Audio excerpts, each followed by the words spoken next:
joining us from home. Of course, we're all joining from home, so some of us are at City Hall. We had some technical problems earlier this morning, so we are just starting our meeting. I'm calling to order our Neighborhood Services and Education Committee. And Tony or Ruth, would you please do a roll call? Cohen? Here. Esparza? Here. Carrasco? Here. Jimenez? Readiness? Here. We have a quorum. Wonderful. So we're going to move into the review of the work plan. There are two items on here, and I just got kicked out. Excuse me for a second. Get back on. Chair, those two items are the Rent Stabilization Program Strategic Plan and the Homeless Annual Report that we're recommending dropping them, and they'll be rescheduled spring work plan. Right. Chair, I'll make a motion to drop and bring back later. Second. Thank you. And just a note for those of you who are watching this meeting, we're not completely dropping these items. We're just changing the schedule of them. Technically, it's a drop, but we are not dropping the topic. All right. Go ahead, Ruth. Oh, Yeah, Cohen? Aye. do we have Esparza? anybody? I'm sorry, Ruth, do we have anybody from the community wanting to speak? No, yeah, what's up? Oh, perfect. Okay. Thank you. Okay, Cohen? Actually, I do Aye. see Joe Harity, Ruth, with his hand up. Oh, I that- see. Okay. Yeah, that just went up.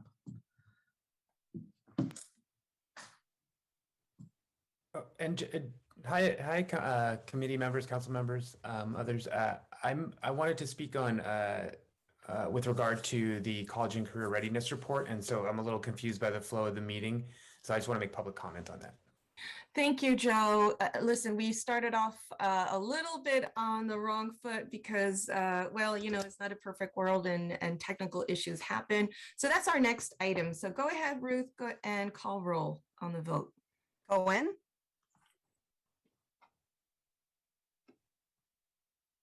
Cohen? Aye. Aye. Esparza? Yes. Carrasco? Aye. Jimenez? Readiness? Yes. Thank you. Wonderful. So that passes. And so we're going to move into the reports. Since there's nothing on our consent calendar, we're going to move to item D, which is reports to the committee. This is one CC College and Career Readiness Report. This is from the Economic Development, Cultural Affairs, Environmental Services, Housing, Information, Technology, Library, Parks and Recreation, Neighborhood Services, Public Works and Transportation. That is a lot of folks who are part of this effort, but we have a really busy agenda. We have 5 items and 3 hours to complete. Can we do this? I know we can. So let's make sure that we just go ahead and stay on track with this. Go ahead, Jill. Thank you. All right. And Chair Readiness, if I can just open it up and I'll turn it over to the library staff, who will be our lead presenter on this. I wanted to provide some context here. A few months back, this committee, the members of this committee, really gave us some very specific direction around making sure that we really coordinate the interdepartment programs that relate to providing kids access to college and career readiness. And so this report that you're going to see today is really a kind of a key milestone of a logic model that we've developed centered around really connecting all the dots inside the city organization with the goal in mind of making sure that we're coordinating, we're leveraging resources, and making sure that we're providing San Jose children, youth with a career track, a college track. And the focus of this is really with interdepartment coordination. Kind of a next step will be, how we take this and coordinate with our community stakeholders outside of the city. So I wanted to provide that additional context. And the other thing I wanted to emphasize is we did this work also with kind of the perspective or the lens of making sure that we're also implementing our quality standards that we have that are driven by the policy that we adopted about a year and a half, 2 years ago. So with that, let me turn it over to Adrian McBride, who's our lead person. As you mentioned, there's a lot of departments, but for ease of streamlining this, Adrian will be presenting this for us. Great. Thank you very much. Good morning, council members. My name is Adrian McBride, and I will be giving the annual update on college and career readiness programs as part of the San Jose Public Library's Education and Digital Literacy Program. I want to thank our colleagues at Parks and Recreation, Work to Future, and the wide variety of other city departments that Councilmember Readiness listed earlier for all their help in assembling the information being presented to the committee today. Next slide, please. The presentation is broken down into 3 areas. 1, an update of the current college and career readiness programs and work plans for this 2021 through 2022 fiscal year. 2, a review of the college and career readiness quality standards and our plans for implementing these standards. And 3, an overview of the college and career readiness logic model that has been built out per the committee's request during last year's college and career readiness update. Next slide, please. Like I mentioned, the first portion will be an update on college and career readiness programs. Next slide. Despite the programming changes required as a result of shelter in place, the library and city partners such as San Jose Works, Work to Future were able to adjust and deliver highly effective programming. The San Jose Aspires enrolled over 650 9th, 10th, and 12th graders into its program. These students will be able to claim awards that are connected to college and career success throughout their time in high school and will be able to receive their funds when they enroll in a post-secondary institution. Teams throughout San Jose also continue to show their commitment to the library by providing, on average, over 375 hours of volunteer work each month. The library also gained a greater understanding of how COVID impacted their lives by conducting a survey that reached 1,000 teens throughout the city. Finally, Career Online High School celebrated its 120th lifetime graduate. All graduates from the program receive a career certificate along with their high school diploma. Next slide, please. The city's workforce readiness programs faced a similar transition from in-person to virtual programming. SJPL Works focused on strengthening their community partnerships and reached over 3,500 participants. Teen interns at the library's Teen HQ received over 70 hours of work experience in 4 different subject areas. Finally, Work to Future and San Jose Works provided over 350 subsidized internships and over 250 unsubsidized internships at public, nonprofit, and corporate partners. Next slide, please. Despite the continuing issues that COVID-19 has on programming, college and career readiness programs keep growing for this 2021 through 2022 fiscal year. San Jose Aspires has expanded to reach over 1,150 students at 2 Title I schools in San Jose. Teen HQ's partnership with Work to Future will allow more young adults to gain work experience. Career Online High School purchased an additional 20 scholarships and is creating an outreach and marketing plan to distribute the approximately 150 scholarships we have over the next few years.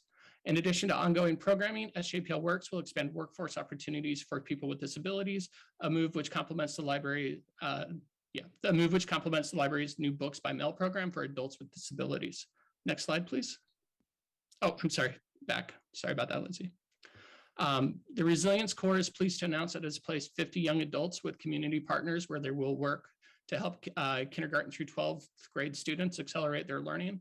All the young adults in Resiliency Corps are college students from under-resourced communities. And finally, Work to Future and San Jose Works will provide job placements to over 600 city youth at a variety of partner organizations. Work to Future is also pleased to announce a new clean energy initiative through a partnership with Bloom Energy. Next slide, please. And that brings us to an overview of the college and career readiness standards. Next slide. As a reminder, the college and career readiness standards were referred to the City Council by this committee and formally adopted at the December 1st, 2020 City Council meeting. These standards cover 8 standard areas and college and career readiness programs will be evaluated using these standards. Next slide, please. As part of the implementation of the college and career readiness standards, the library has developed an assessment tool that is included as attachment B in the memo. This assessment tool will allow program managers to evaluate their programs in each of the 8 standard areas and rate their work on a quality continuum from basic to advanced. San Jose Aspires will be the first program to pilot these standards, followed by Career Online High School. Once these programs are evaluated, the library will revisit the assessment tool to ensure it is easy to use, provides a good baseline of data so that programs can continuously improve. Next slide, please. Which brings us to an update on the college and career readiness logic model. The development of the college and career readiness logic model began with the adoption of the college and career readiness standard, our quality standards. During the adoption process for the standards, the NSC committee requested that city representatives work collaboratively to develop a citywide college and career readiness logic model. This work resulted in the creation of 2 documents, the college and career readiness logic model and a detailed breakdown of the different programs offered by the city's departments. Both of these documents are included in the memo as attachments D and C, respectively. Next slide, please. Our work on the logic model began with a problem statement. We recognize that the city of San Jose provided a range of college and career readiness programs for youth and young adults. However, there is lack of coordination and awareness between city programs. A logic model will help the city identify opportunities, partner with outside organizations, and support the youth in San Jose as they find their personal pathway to meaningful employment. We would like to emphasize the importance of youth choosing their own personal pathway and becoming more aware of their own career goals and aspirations. Next slide, please. This is the logic model. We have titled the logic model Equity in Action because we want to ensure that all programs are designed and evaluated to provide high quality opportunities to under-resourced communities and communities of color. The logic model is broken down into 4 categories: inputs, activities, outputs, and outcomes. Inputs are the resources the city and departments put into the programs. Activities are the different opportunities that are provided to the city's youth and young adults. Outputs are what the activities are designed to provide, and outcomes are the results that are anticipated from the inputs and activities. Over time, each individual program or department will develop their own program-specific performance metrics and outcomes. Next slide, please. The San Jose Public Library appreciates each of the following departments who made time to speak with us about their different programs and college and career readiness opportunities.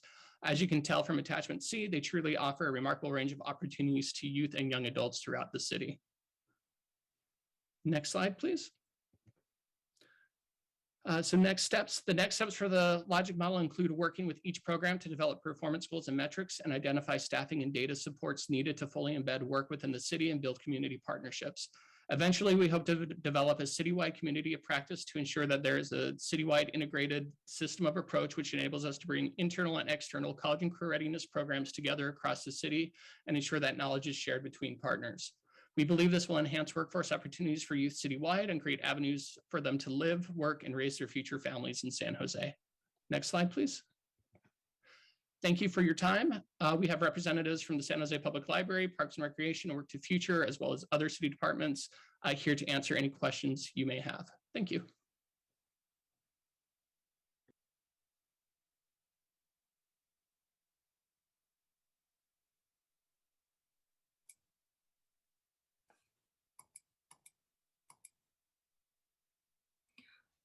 Sorry, I was having my own technical issues. Thank you so much for the presentation. Ruth or Grace, would you please call on our public comment?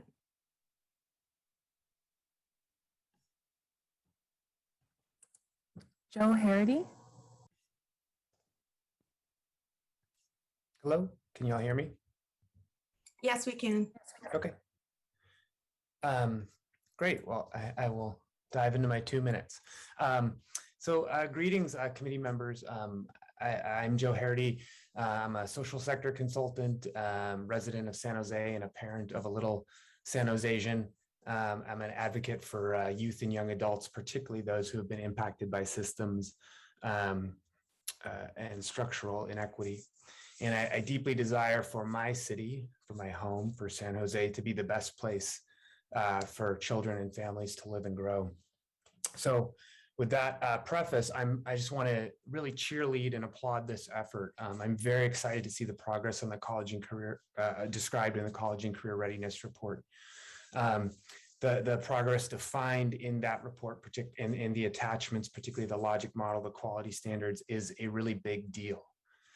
We know that the transition to adulthood has extended, and the need for multiple inputs and critical experiences is more important literally than at any time in history.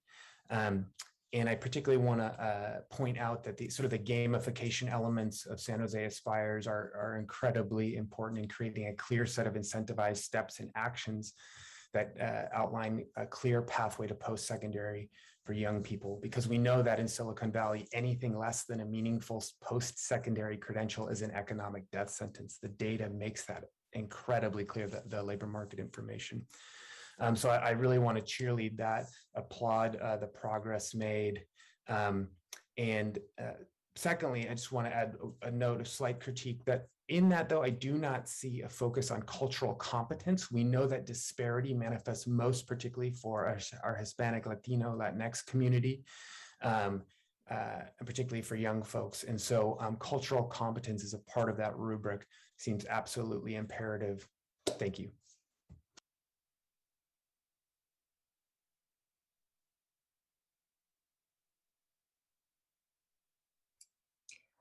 Is that it for public comment, Grace? Okay. All right. That looks like that's the end. So I'm going to go over to our my colleagues, and I don't see anybody's hand up. So while some of you may come up with some questions, I will begin. So first of all, just want to thank you for this presentation and the work that is representative of this logic model. It is no easy feat. I know it's a lot of conversations that come into play, especially when there's so many players feeding towards the end and these outcomes. And so I really love that all, all of these departments that we sometimes don't see them playing a part, like public works, but they're part of this conversation just as well. And so thank you so much for coming to the end of this logic model. I know a logic model is always is a live document, right? And so as we move forward, we shift with what we see out there.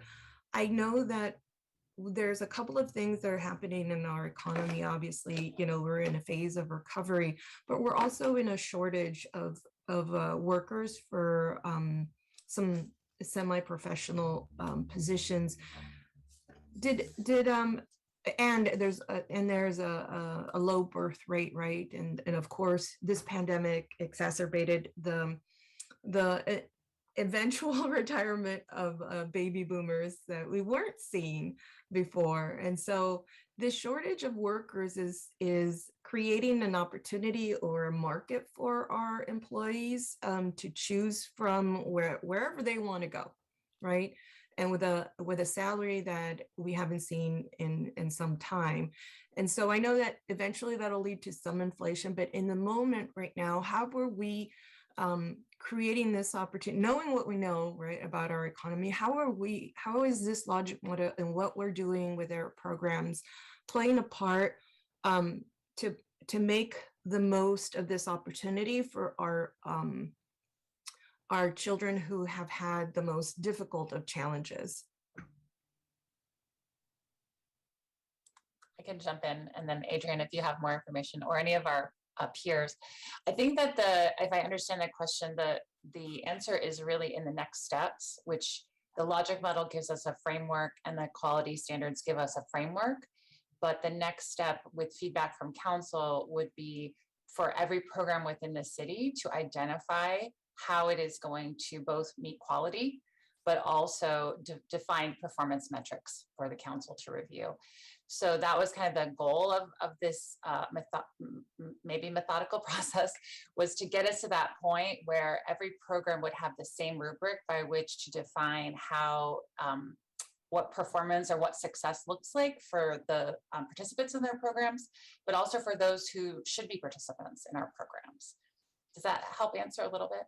It does. And, it leads me to my next comment, which is, I think you've done a wonderful job in terms of laying out this logic model. And I think what we, in step with what you just commented, I think we also need to take a look at why some of these outcomes are happening, right? What do we want for our youth? What do we want for our generation? As part of theory of change, right?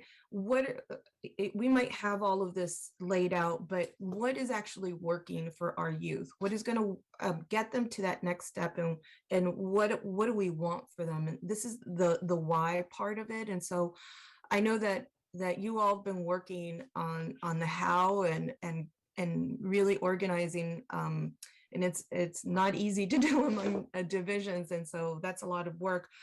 I also would like to encourage you to take a look at the why. What do we want for our folks in the end? What do we want for our youth in the end?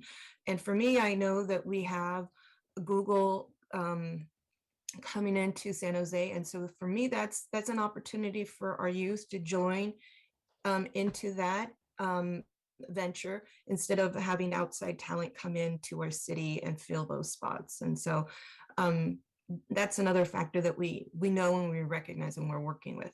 Angel, did you? Yeah, Chair Dennis. Yeah, I wanted to add to what you're saying and what Joe's saying. Yeah, and you're absolutely right. And that was really the thinking behind the subtext of the logic model, which is equity and action, because you're 100% correct. We have to start with kind of what were the issues that created these disparities in the first place, right? So that's definitely a lens that we're applying to this.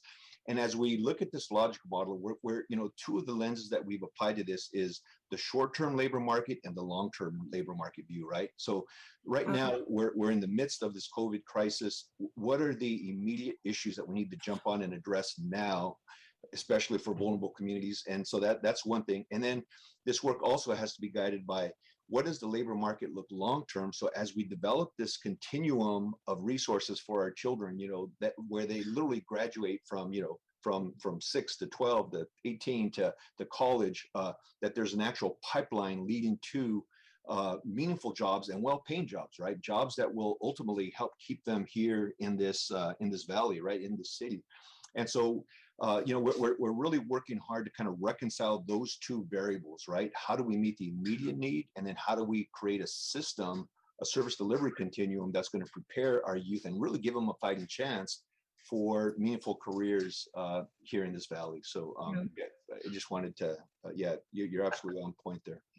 I'm excited about that. And I know it says here in the outcomes as part of the career, like clear pathway to a city career, but I think we need to figure out the why, right? There's these other factors that play a part, and what is working for our youth. And I think, there's some online programming, Jill, that you've been doing in terms of getting kiddos graduated, and some work with the if we call them scholarships, with the $5,000 goal at the end of a lot of work for our kiddos to go in college with something in their pocket, and to be able to get into a dorm room or an apartment near campus. It's just very exciting in terms of opportunity, and I hope that we can continue to just really make sure that all of these things work with one another. And so and that we continuously ask for this improvement, not because it's not perfect, but our systems are never perfect, right? And to ask, like, what is working for our youth? What is getting the most out of, what are these programs are getting advancing our children the most, or youth the most, and figuring out if that's not the strategy that works, let's shift it, and let's invest in another leg of this logic model in another program. And so just a continuous improvement. So the last question I'll have, because I know that Councilmember Carrasco has her hand up, is I noticed that you have some mention of the re-entering of the workforce by women. Can you speak a little bit more about what are some of those challenges that, what are you seeing out there for our young women? I was going to say, Adrian, do you want to speak to this? Or maybe actually our partners also, Monique is here from Work to Future as well. And then I think SJPL Works does return to the workforce program for women as well. Right, and there was a networking program that I think supported women who were looking to re-enter the workforce. And so what I'm wondering is, what does that look like for, do we know what those women are seeking in terms of opportunities? Why they, well, we know mostly why they were displaced, but it's important for me to see, did child care play a part? Did they have to, stay home because of that? What are some of the things that led to them to re-enter and get displaced from the workforce? I think that's important for us to learn. Yeah, thank you for the clarification. Sorry, I got confused. So we do know that a primary reason that most of these women have left the workforce was to at either the birth of their child or to take time with a young child. And so one of the main themes in that partnership and their work is about, after you've taken that time to be a mom and be home with your kid, if you want to come back to work, helping women get back to the professional roles or to, meaningful employment after they've had a gap, which in the past has been a barrier for women. So, and I see Michelle Ornat joined us, who knows a little bit more about this partnership. Yeah, and you kicked it off well, Jill. The big thing about the partnership too is a chance for women who've been out of the workforce to network together, to learn how to do elevator pitches, to increase that confidence, to really take the skills that they have been developing all along, just not in the workplace, and transfer that to something that's workable for them. A lot of the women who were in this different pilot programs, they had been in tech, they had been in finance, they had been in HR, other types of positions. However, being out of the workforce, let's say for 7, 8, 9, 10 years, the world moves pretty quickly now. And so just a way to reintegrate them into that, and to also really reflect on the skills that they have been working on and honing, but to do it together and to do it in a way that was, incredibly empowering and also a way to connect. Great, thank you. Thank you for sharing that. The last I know I said that was the last question. I have another question because I know that and I think in a previous motion that I had made, I had asked for some of the tutoring from the Resiliency Corps members to be assigned to ROC sites. Now, I know that I think at this point there's 6 of those Resiliency Corps members have been assigned, and I think the sites have been Morill Middle, Majestic Way Elementary, Cherrywood Elementary, I think Starbird. And so what my question is going to be is the question I always ask: are these the most impacted of our communities in terms of needing that support? And so how was this decision made to have those particular ones assigned, or are these just the beginning of many more? Yeah, I know Neil Rufino's on the call from PRNS, and I know they're doing this coordinated work with housing. But just for starters, I think we are starting with sites that are pre-existing. But as you know, we are working and looking at expanding new sites, especially in higher need areas. And I think as we continue that expansion on a parallel track, we'll also place those accordingly. But let me defer this to Neil, who just joined us here there. Good morning, everyone. Neil Rufino, Assistant Director with Park and Rec. And I think Angel did frame it right. These are definitely, I think, ideally just the beginning of Connect Growth and Partnership for that. I think as we know with the current model of the San Jose ROC program in Park and Rec has been focused on kind of middle income schools based on the initial model as we were needed to become a fee recovery program. So the initial ROC sites that we set up were schools that could help support that growth and that target. I think where we'd like to go in the future is kind of continue to expand our services in the terms of the after school programs, and partnership like this, being able to get more Resiliency Corps members or staff people who can help in offering a school tutoring after school is going to be good for the program overall. So I think that's something that we want to continue growing toward over the next few years. Great. I appreciate that. Although I think this Resiliency Corps is funded by our ARPA money. And so I want to encourage for us to align these resiliency corps members to some of the highest need. And I completely understand, like, the ROC programs are supposed to be for the middle income.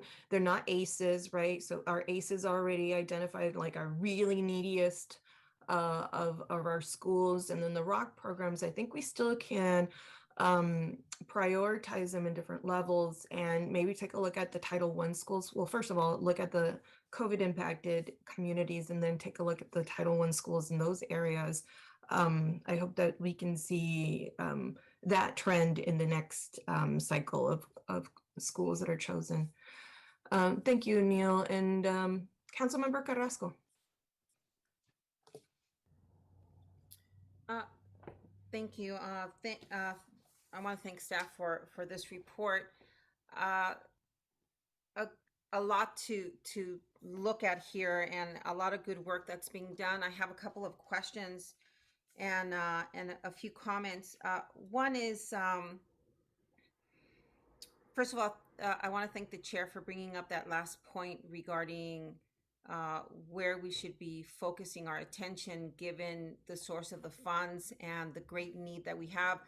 I don't think that we've even scratched the surface in terms of where the need is and the untold trauma and the untold work that we have yet to discover. I think the work that needs to be done is unimaginable. I think our kids who were already working so hard to catch up are going to need so much more support. We're just barely scratching the surface. And so anything that we can do to really focus our attention in those areas and with those families, I really do think it's going to have to be a really concerted, very, very laser beam focused effort to make sure that these kiddos don't have yet another generation of consequences, whether it's poverty, trauma, I can go on and on and on. I think we're going to be talking about this 10 years from now, 15 years from now, of the consequences of COVID-19 on these communities. But I want to ask specifically about, hold on, I have to plug in my computer. I want to ask a question about the Resilience Corps youth that are participating. Could you give me a profile of the kiddos who are participating in this program? Just like it's a 15-year-old, it's an 18-year-old, it's a 21-year-old. Just give me a quick kind of rundown of who's participating in the Resilience Corps. Again, I can start off at the high level, and perhaps the folks who are running the programs could provide some context. But the program was intended in terms of the employees through the Resilience Corps are students at the college level who are studying education and wanting to work with youth, but who also qualify under a few different demographic points as being from a lower resourced community. And so we worked closely with, I know SJSU School of Education is one, to recruit students who could really use that income themselves to get through college, but also have that interest in then sort of paying it forward by tutoring youth in these programs, both at city sites and at our partner sites. So they are college student age, essentially, and they are supposed to be from lower resourced communities and by and large communities of color. And I think our Resilience Corps manager isn't on this call right now, but we can provide more detail about the individuals in the program if you'd like. Okay. And I don't know if Neil knows some about that. And that's for this cohort, but I understand that we're expanding the Resilience Corps to work in the parks and the trails and right. So that's another cohort. So I'm speaking to the Education Resilience Corps, and so I think Neil can speak to the other aspects. Yeah, for the Resiliency Corps that Park and Rec has been most active in, which is the kind of environmental side of work, those our partnership on that effort is really with the San Jose Conservation Corps.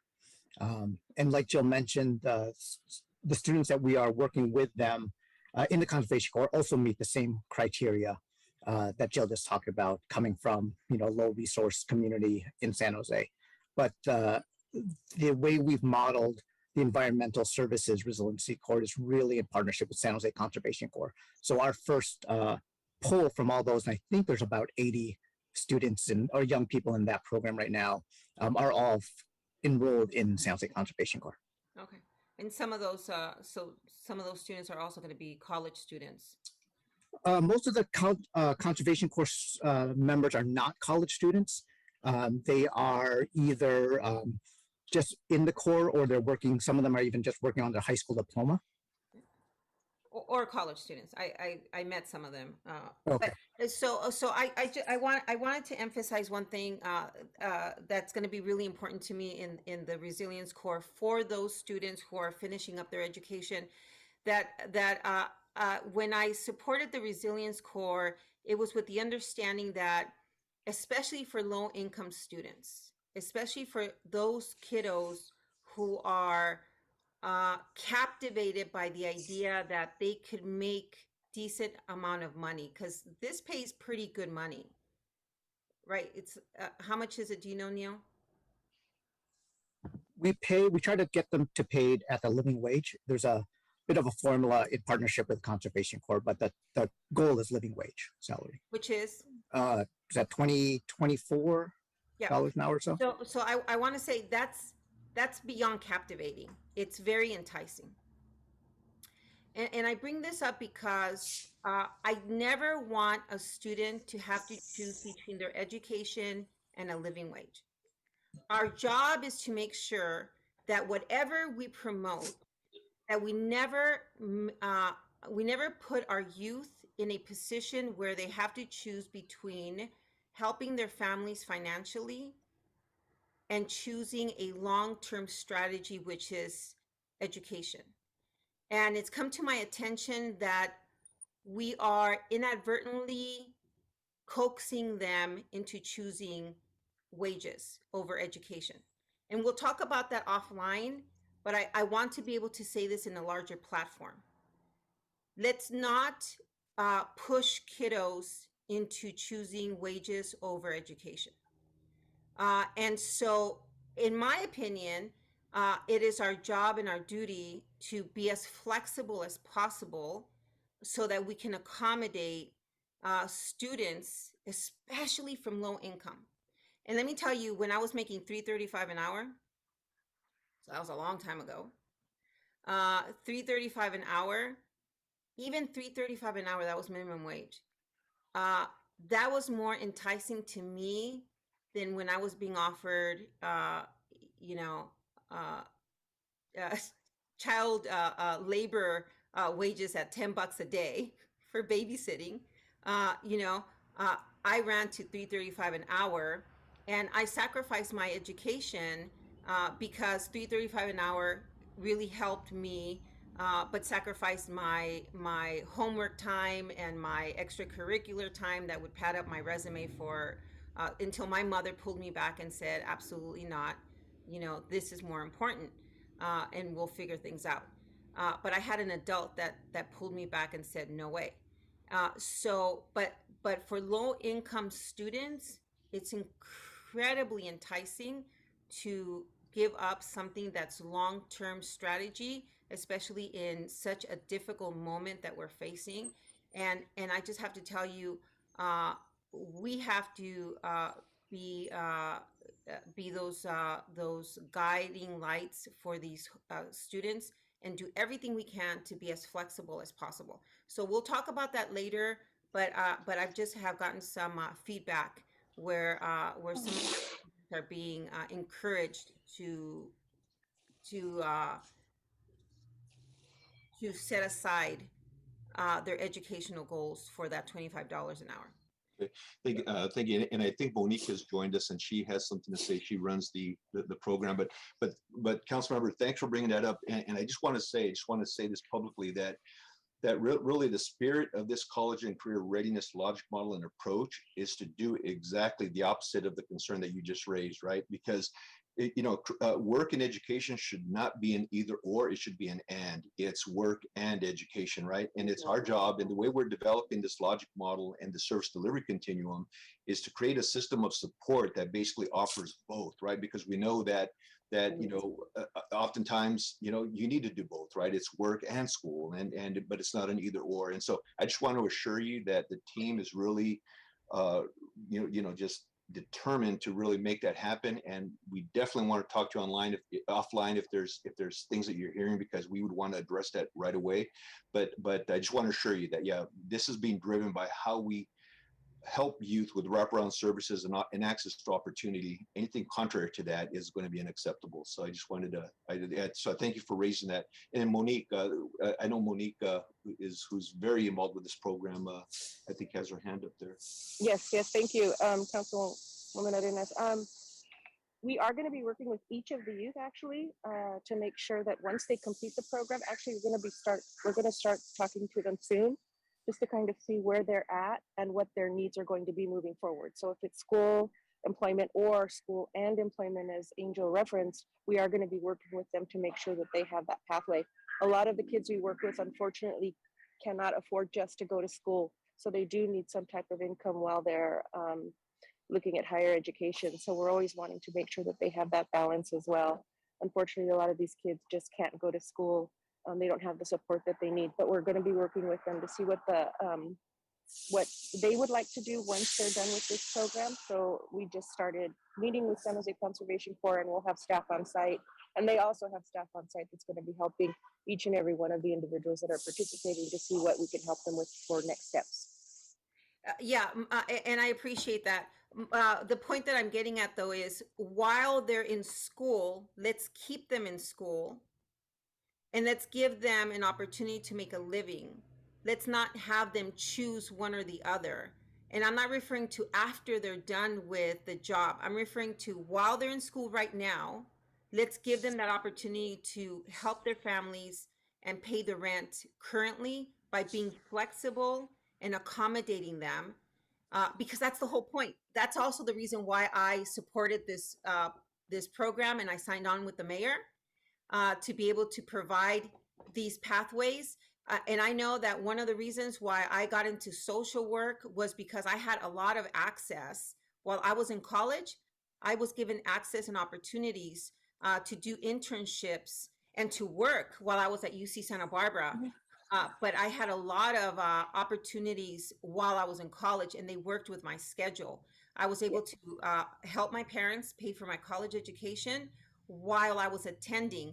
And no one ever asked me to give up my classes. No one ever asked me to change my schedule. No one ever asked me to give up my bachelor's degree. So for those students who want to provide for their families and help out their families in Silicon Valley, let's make sure that we're flexible and allow them to come into, these are low-income kiddos. We just said that. And these are great skills. So let's never create a roadblock for them or expect them to change their schedule or to ease up on their schedule or to give up a class just so that they can make a living. That's what I'm referring to. Not after the class, not after the program. I'm talking about during the program. Yeah, no, we actually took that into consideration for the small business. It's remote work. So it's very, very flexible. It's when they have the time to work with the small business. We'll have a further conversation after NSC. And we'll take it offline. I don't want to have a debate here, but there's some information that I've received that's very concerning. This is why I'm bringing it up. So thank you, Councilmember Carrasco. I absolutely agree with you. I think this, people can certainly pursue income if their parents are threatened with eviction, right? It's not much of a choice. And then if people are nudged to make a choice between those two things, and if it's coming from program directly, or, obviously nobody here on Zoom is saying that that's not our messaging, but some of that messaging can get lost between different levels of programs. And so I'll be honest, and I've said this on the dais, I was not necessarily supportive of the resiliency core. I didn't want our children to pick up trash and to be distracted while they're going to pursue their education. I want them to be ready to pursue some of the opportunities that this tech valley is going to offer us. And so I'm also going to be watching this program really closely. Not because I didn't initially support it, but because I know I come from a poor family growing up in the East Side, and I had to work in high school, I had to work college. I never had the option not to work. And a job like this is very luring. And I come from a really large family, and so there were a lot of needs. And I'm sure that it's happening now in terms of this recovery, where people are just so bogged down with debt and a lot of just threats to their everyday lifestyles that they were having before the pandemic. So Councilmember Carrasco, would you like to make a motion? Yeah, but I have one other comment to make. I'm really just changing topics. I really am pleased with this logic model, and I wanted to ask the team here.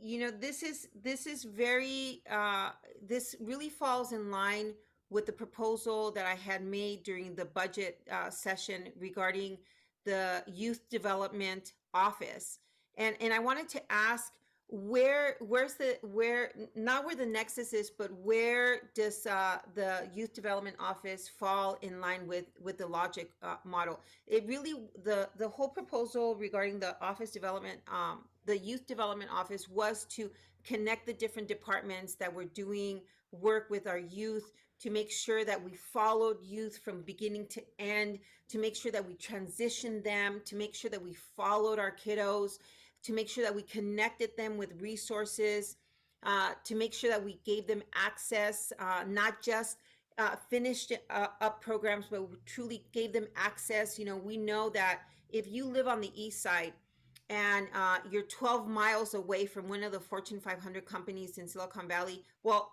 that might as well be in another country, truly. 12 miles is the equivalent of, 12 miles is 12 miles. It's not as easily accessible as it is for other communities that are well funded and well resourced. It might as well be in Mexico or in Europe or somewhere else. So I wanted to know, where does the Office of Youth Development fall when we look at the logic model? To me, it feels like it's almost one and the same. Yeah, Councilmember, let me start with that, because there is like complete alignment with the Children and Youth Services Master Plan strategy direction that we got out of the budget. So I referenced earlier this service delivery continuum. This is part of that service delivery continuum. As you recall, a couple of meetings ago, we had the special joint city-county meeting where we discussed children and youth services. That's going to be the front part of this continuum. Later on today, you're going to hear an update regarding the Mayor's Gang Prevention Task Force in San Jose Best. That's also part of the continuum around, our youth that need intervention services. So what we're going to be doing is basically pulling and connecting all those different services together along one continuum, applying quality standards, putting an equity lens to this work, making sure that there is very intentional interdepartment coordination, both inside the city as well as outside with our partners, so that basically we're literally creating a pipeline for success, right? We can't make decisions for young people, but we could provide them and afford them the opportunities, right? And so that's pretty much the strategy, but this is 100% consistent and in alignment with that direction. And thank you all for providing that overall direction through the budget message, because I think this is all kind of coming together. A lot of work to be done, right? In some ways, the work is kind of just beginning with the logic model, but definitely our plan is to create that success pipeline. We know there's a prison pipeline. Our goal is to disrupt that one and to replace it with a success pipeline for our kids. And Thank you for that. So, so I guess I go back to the original question, eh, because I'm still trying to figure out, do we, is this, is, I'm trying to, I guess, envision, does this become still an office or a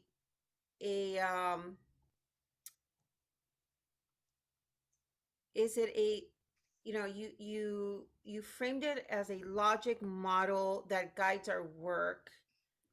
Do we embed it in the work that we do as policy, or do we still pursue an office that houses the logic model and the policies and I'm trying to kind of think through a structure as we begin to start thinking of a budget again for next year.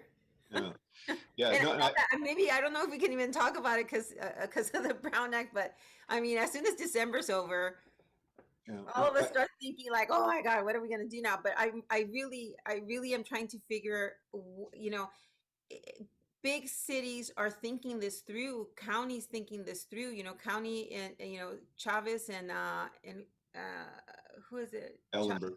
Ellenberg, Chavez and Ellenberg have submitted a memo. LA just submitted and passed their first ever efforts to start a youth office as well. I don't know if they've figured out the kinks themselves. We've never had a youth development office except now the beginnings of it with this last budget message, but truly not an office that houses it yet. Mm-hmm. Yeah. So, yeah, no, I think it's a great question, and I think it's one that I think as a city we need to kind of still keep on the radar and explore. Right now, the direction that we have is not. It stops short of creating an actual office, and what it does is it kind of focuses more on ensuring the interdepartment coordination of children and youth work. But I think that's a pretty big step because, you know, to the extent that we coordinate these resources, then we know that we're getting greater return on investment. We're doing this work with more intentionality. But I do think we need to kind of, you know, resurface that question and ask ourselves, okay, as we're going down this path, does it make sense to house this in a separate office or not, right? And so I think that there's still a big question mark on that we could kind of, you know, perhaps discuss, you know, into the future and maybe, you know, with this next budget process. But right now, what we're doing is we're really focusing on working with what we have and really being very intentional about making sure that our systems are intact and in place and coordinated so that we're responding to the needs of children and youth and their families in the now, right? And then with the look to the future in terms of, you know, preparing a, you know, really a path for them, right? And if a formal office will accelerate or facilitate that, then I think that's something we should look at. If it doesn't, we should also, you know, look at other alternative options. But that's also, I think, part of this whole exploratory phase that I think we're in. So, but thanks for raising the question because it's a valid one. Because I love this topic and I'm so sorry. You know, I could hear this all day because this is something I'm really invested in. But we are a little off the item. And Councilmember Carrasco, would you like to make a motion on this? Yes, I'll make a motion to accept staff report and thank you all for really great work. I could also talk about it all day long. Thank you. Yes, thank you. I'll second that. Okay, Grace. Cohen, Aye. Esparza, Yes. Carrasco, Yes. Readiness. Yes. Thank you. Wonderful. We are moving on to our next item, which is our citywide residential anti-displacement strategy quarterly status report. And this is from our housing department. Good morning. Thank you, Chair. Reagan Henninger here, the Deputy Director of the Housing Department. I'm joined by my coworkers, Kristen Clements, Asen Nadir, and Emily Hislop. And Emily, could you screen share? We do have a presentation this morning. We're here to give you an update on the anti-displacement work plan. Next slide. And so there are 4 recommendations that council prioritized, and these are the 4 that we'll be providing an update on today. Next slide. One of the primary focuses of the housing department's COVID recovery work is leading the emergency rental assistance program. This work was not only prioritized as part of the department's anti-displacement work, but also prioritized again in June as part of the citywide roadmap item called housing stabilization. So using US Treasury funds for the first round, the state dedicated $57 million to Santa Clara County for rental assistance. And up until a few weeks ago, we were operating a hybrid model for rental assistance, meaning there was both a local program and a state rental assistance program. The state program launched back in March, and since that time, there are 7,947 applications requesting a total of 108 million. And just for some perspective, the last time we were before this committee back in August on this topic, there were a little over 3,000 applications with the state. So you can see we've more than doubled in just a few months. Next slide. So the local program is managed by the city, the County Office of Supportive Housing, Destination Home, Sacred Heart, and 46 grassroots partners, and it launched in May. We stopped taking applications in September when we decided to move to a completely state-run program. So the local program is really now focused on closing out and paying out the households that are remaining who have submitted applications. And I have a little more data here that's a little more recent than what you see on the screen, but to date, the local program has paid a little over 3,800 households, totaling 39 million. And the primary zip codes that we're serving are 95112, 95122, 95112, 95116, and 95111. So we're really targeting areas that are hardest hit by COVID-19 and low-income areas. Next slide. So our eviction prevention help centers are up and running. They've been up and running since August. We have 2 sites, one at Franklin McKinley School District offices and one at City Hall. And we have helped approximately 750 households, the majority of which are Spanish-speaking households.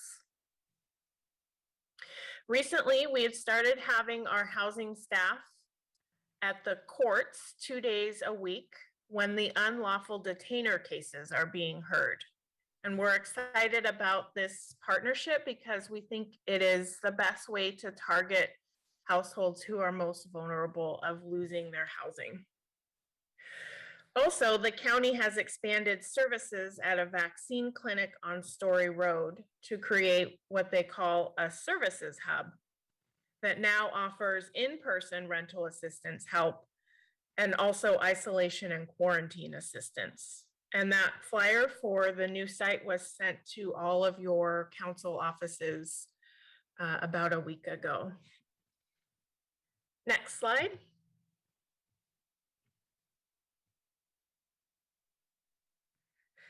So we are working with local nonprofits to provide additional legal support as well.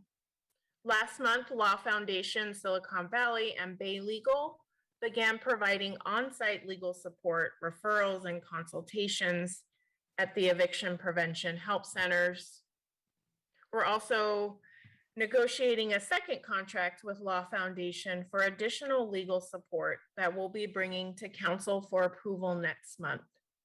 This contract will significantly expand legal services in San Jose adding attorneys, but also community housing advocates that function like a paralegal, and also staff that can manage pro bono attorneys.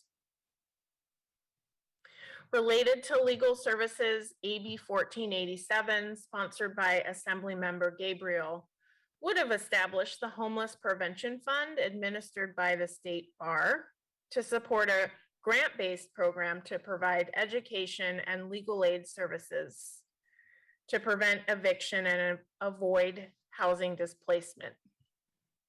However, the governor vetoed the bill.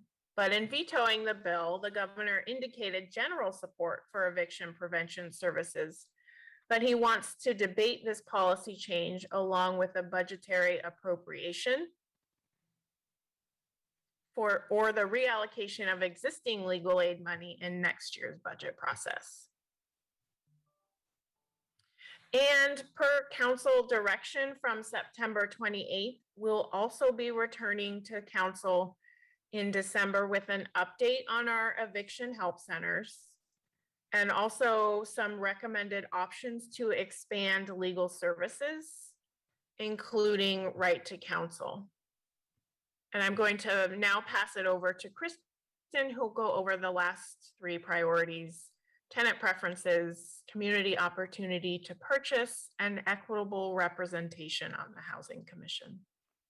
Thanks, Reagan. So for tenant preferences, as a reminder, tenant preferences would allow people who are applying for restricted affordable apartments to have a higher priority if they fall in the category that the preference would cover. So our work has been focusing on several fronts. First, you may remember that reported last quarter that we had sponsored a bill, co-sponsored a bill with Senator Cortese, SB 649. This bill is necessary because the bill would recognize people, residents who are vulnerable to displacement as a type of person or group that's worthy of special consideration so that affordable housing sources like tax credits and bonds can be used on the affordable housing developments along with the preferences. Unfortunately, this bill got caught by the 12 bill limit that each legislator excuse me, is subject to. So it became a 2-year bill, but we're into the second year of the session now, and we are starting to ramp back up and start to set meetings with stakeholders together with the Senator's office. And the State Department of Housing and Community Development on the second bullet is the most important stakeholder on that bill.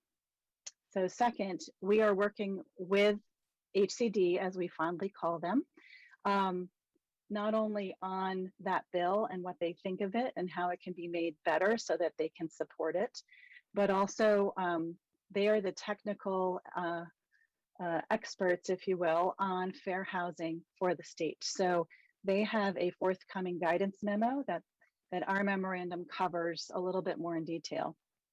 It's been forthcoming for a while because they've been busy with COVID as we have. But we understand that it is supposed to be issued now in the next couple of months. So we are meeting with them in November to talk about the bill and the guidance memo. And we have been, in the meantime, getting data ready to do the analysis that we think the memo is going to say that we need to do for the preference. The second thing is that we've been using the tools that they have been rolling out recently for the housing element and the assessment of fair housing, which is AFH, in order to use it for the tenant preferences work because they're very similar in terms of analyzing impacts on fair housing. So we have been working on the data as well. And third, we have also been working to get more data about our current affordable housing residents that's really needed in order to implement the preferences. So our asset management team integrated more demographic information in reporting of rent rolls from each property for all tenants this fall. And actually we got a really good yield of data on race and ethnicity, much better than we thought we would get, mainly because the state already requires this. So we were just asking for what the state already gets. So now we have better information on the demographics of current residents and affordable housing to see what protected categories that they may fall into. And then we need the data so we can analyze that as a baseline and compare it to what the proposed preferences, what groups those would help, and compare the two. Staff's also continuing to coordinate information needs with Doorway, which is a regional initiative, but that contract has come to council before. It's also the city's development of an online portal for people looking for affordable apartments.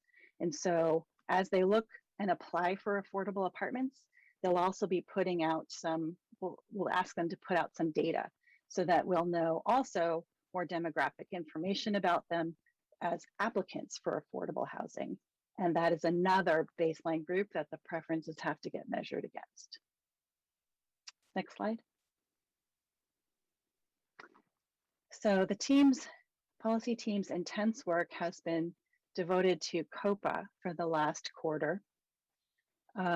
In short, the Community Opportunity to Purchase program is an idea that when buildings go up for sale that are covered by the program, that a group of qualified nonprofits would need to get notified so that they have an opportunity window to make a first offer on properties, and which may or may not be accepted.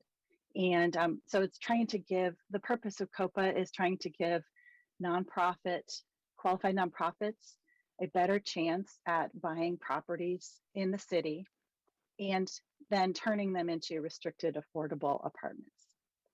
So to develop the program proposal, which is complicated because it deals with the real estate market, it deals with lending, it deals with the tenants, it deals with owners.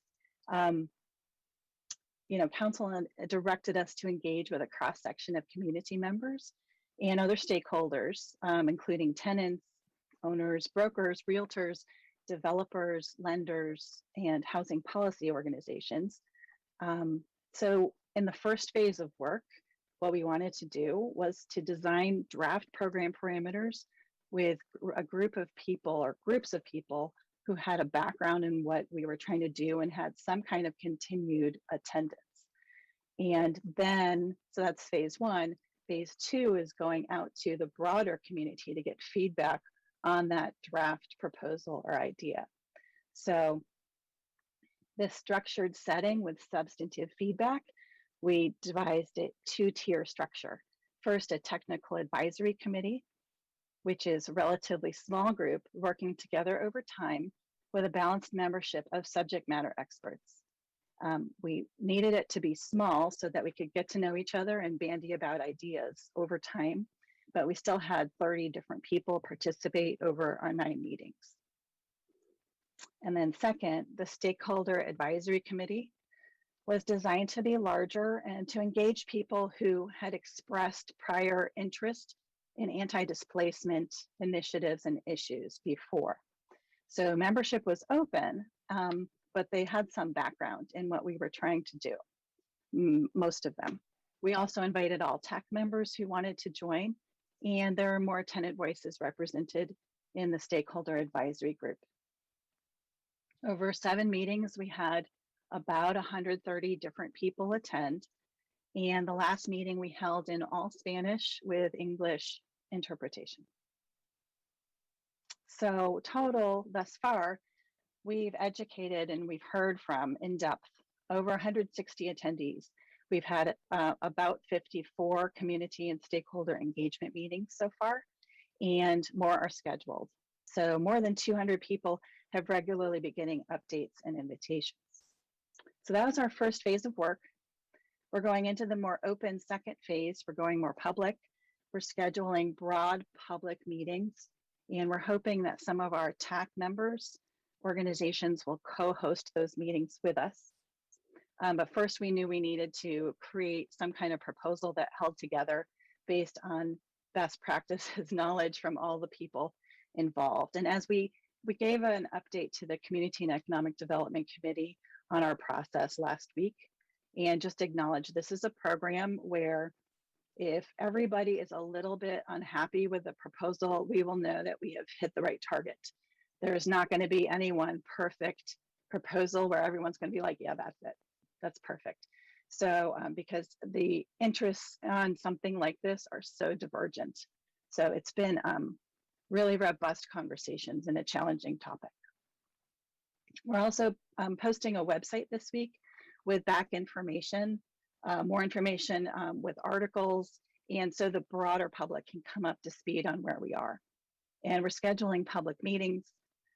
We'll talk about next steps in just a minute. We know a lot of small and large property owners are very interested in this program and in giving feedback.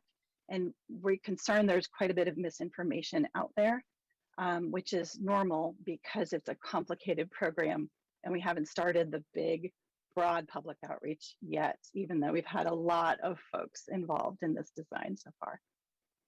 So, so we'll talk about next steps in another slide or two. Next slide. Here's an updated list on organizations, the variety of stakeholders, again, that you can see in the process over the last few months. At our last count, there were 52 organizations represented pretty reliably in our process. And just to note, the Stakeholder Advisory Committee, we hope can become an ongoing forum to not just talk about Copa, although we really want them to give feedback on implementation and use it as a way to educate more people as the draft proposal continues, but also other anti-displacement strategies after Copa, as this was a best practice other cities in our anti-displacement policy network, our 14-month Peer Cities Network cohort had used. Next slide. So next steps for Copa. Staff agrees with many who have commented on the design process. It's really important to do a lot of public outreach after we know we have a program to outreach about.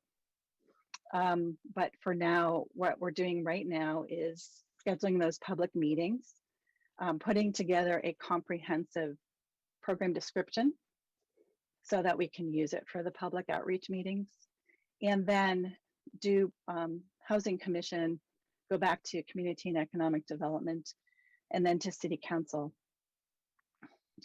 Council member Foley commented last Monday that our public review period is at a holiday period of time, and that is true. And she was suggesting we extend it into January, so we are going to do that as well. And we want to make sure that while everyone's not going to agree on this program, we want to feel like we have done a good enough job at public meetings to go forward and then bring proposals to committee and council that we feel like we've gotten all of the types of opinions out there fairly reflected. So, and with that, let's go to the next slide. On our commission's work. The anti-displacement strategy policy recommendation 4 was to look more at equitable representation on commissions and start with our Housing and Community Development Commission. The City Council's direction to add a lived experience seat for someone who has experienced homelessness early this year we brought that into this initiative and have been focusing on that. And so our Chief of Staff, Jen Kim, has been taking the lead on this work, developing onboarding materials and ongoing support, thoughts, and training, information about trainings that not just this seat would need, but that other commissioners feel like would be beneficial. I have been working with her together to interview several of the current housing commissioners and get their input. And again, this is based on other best practices for other cities and what they do for commissioners, especially those cities who are good at working on integrating a range of kind of an equitable range of types of different commissioners. So in terms of putting forward the lived experience seat, it brought up the issue of how many commissioners have designated seats on the commission. And the more designated seats you have, the possibility is that the commission gets larger. And so we've been thinking about alternative ways for the, for the commission to be appointed, so that it may not be based on the current procedure, but maybe using some kind of committee structure that exists out there, so that the number can be kept down in terms of appointments. But we're getting feedback on different ideas from people and seeing if that could work, working closely with the clerk's office. So next slide. For the next 3 months, these are the many priorities. As Reagan spoke, our COVID response continues. The emergency rental assistance administered by the state for the city and county will be top priority with eviction help centers operations, helping people connect to the resources that are out there, working with our CBO partners, and also proceeding with the legal services path, expanded services, and looking into right to counsel as council has directed us to do. For tenant preferences, we are preparing to work more on the reintroduction of the legislation, and that means a lot of stakeholder meetings.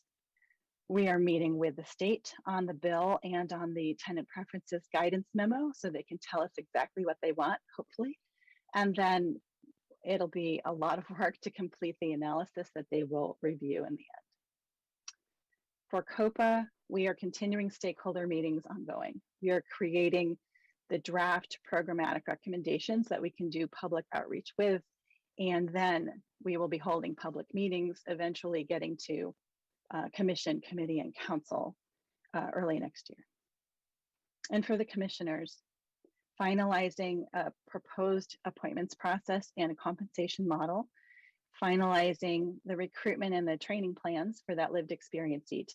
And then that would go to council early next year. I think it's now slated for January, with luck, to go forward with the plans, and also go to the Housing Commission before council to get their feedback. Next slide. And that's it. And I wanted to recognize again Emily Hislop, who is here, who oversees our eviction help centers, and then ASIN NDI, who is our challenge, our Partnership for the Bay's Future Challenge Grant Fellow, who has been a key leader on our Copa work, and we are here for your questions. Thank you so much. I believe we have somebody from our community. Yes, we have one public speaker, Paul Soto. Paul Soto from the most red line district in San Jose, D11. First of all, I want to thank Jackie for the work that she's doing in terms of at least giving someone like me access to the data. The data is very good because I'm able to correlate that with other issues to create the premise of my argument. Secondly, the Office of Supportive Housing. Kelly, working at the helm of the Office of Supportive Housing, demonstrates fundamentally what those programs are for. The program is designed not to, okay, well, you were experiencing something on the street, we just put you in, and okay, you should be well, right? No, there is the generational consequences and traumas of the racist, redlined, vicious, sadistic policies. And that's what it is. It's inserted in the policy. It's very, very subtle and nuanced. I'll give you an example. Whoever wrote the memo earlier today that was read, they were talking about housing issues, but there was a very, very close proximity and association between poverty, the words of low-income people, low housing, and what's that resource word that you guys use? Lacking resources? No, those were stolen from us. The resources that we had coming back in the 40s and 50s and 60s that you deprived my parents of, that's sitting in Equity in Willow Glen right now, collecting. What I was deprived of back then exists in the Equity in District 6. I'm sorry, but that's not opinion. These are facts. And it pains me that in this city, someone like me, an asset to the city, not one person gives me an invitation to talk about redlining at these meetings. That's all for public comment. Thank you. Going back to the committee, I don't see any hands. So while my colleagues, either they don't have any questions or maybe they'll develop some in just a moment. I did have a question. First of all, just thank you for your report. There's so much progress here that has been done. And I know that a lot of the rental applications we're kind of sucking the air out of the room in terms of your ability to do many of the other things that we ask you to do in our city. And so I hope that that's alleviated a little bit, and was wondering, how was that shift? I think I asked this in open session, but how did we transition those applications to the state? Do we have kind of a feedback loop so we know that they have been served and that application process has been completed? So when we started the shift to the state program, we knew there were going to be households that we couldn't serve in the local program because we would run out of funds. And so we identified households, and I think at the beginning there were around 200 or so households that were identified that would need to be funded through the state program. And so those households were first contacted by the agency that originally helped them complete an application, because that's who they know. And then they were provided a warm handoff to the either county or the city, so that we could help them complete a state application. And I don't know if Emily, if you want to say anything more about how that went since we did that. It was a definitely coordinated effort with the county and other partner organizations. We had an identified list, and those that didn't apply with the assistance of an agency. The help center called the majority of them because most were from San Jose. And we also partnered with other nonprofits like Project Sentinel, who reached out to others outside the county or in other parts of the county. And everybody was able to be contacted within days. So, and lots of appointments were made. So we assisted people in getting their information into the state. So it was a real success, and a credit to the coordination with the county and other organizations. Great. So we can basically put a check mark after each of those. I mean, there was a call that was made, a warm handoff, a transition that was identified either through agencies and whatnot, and then calls that were made to those families so that they could then transfer over to the state after. And I'm guessing the call is that connection is, and regardless of whether it was 1, 5, 10 calls, but that effort to connect with the family was made, and we can put a check mark behind that. Okay. That's right. What wonderful, wonderful, wonderful. Well, thank you so much, Emily. I believe Councilmember Esparza had some questions. Go ahead. Thank you. Yes, let me pull up. I was having some technical issues myself. So I had a question on one of the stats that was presented on the state program. So almost 8,000 San Jose households have completed applications requesting $108.3 million in rental assistance. The state has paid 2,400 households with a total of $31.1 million of assistance. First off, I mean, the state is keeping up their slow pace for getting money out the door. I'm concerned about how we communicate with the applicant in a way that sort of de-escalates the situation, I guess, so that they don't get evicted, right? We want to prevent them from being evicted. And so we sending a letter, because I know we've been sending our own letters separate from the process. Are we still doing that? And does that include the protections that they are given as applicants to this program so that the tenants can then take it to their landlords? Emily, can you take that one? So I'm trying to figure out best way to answer the question. I can tell you what our process is. When people have submitted the application, there's now a verification of participation letter that we can download for them and print out that says that they've applied. We have a very direct, like 3-step flyer about what the protections are and where to get legal resources. We have a letter that the tenant can give the landlord in addition to the verification of participation that says that they've applied and here's their case number, and encourage the landlord to do that part. And if there's any concerns, we have people come back to us. We connect them to our walk-in legal services who can go the step further if the landlord still is not understanding.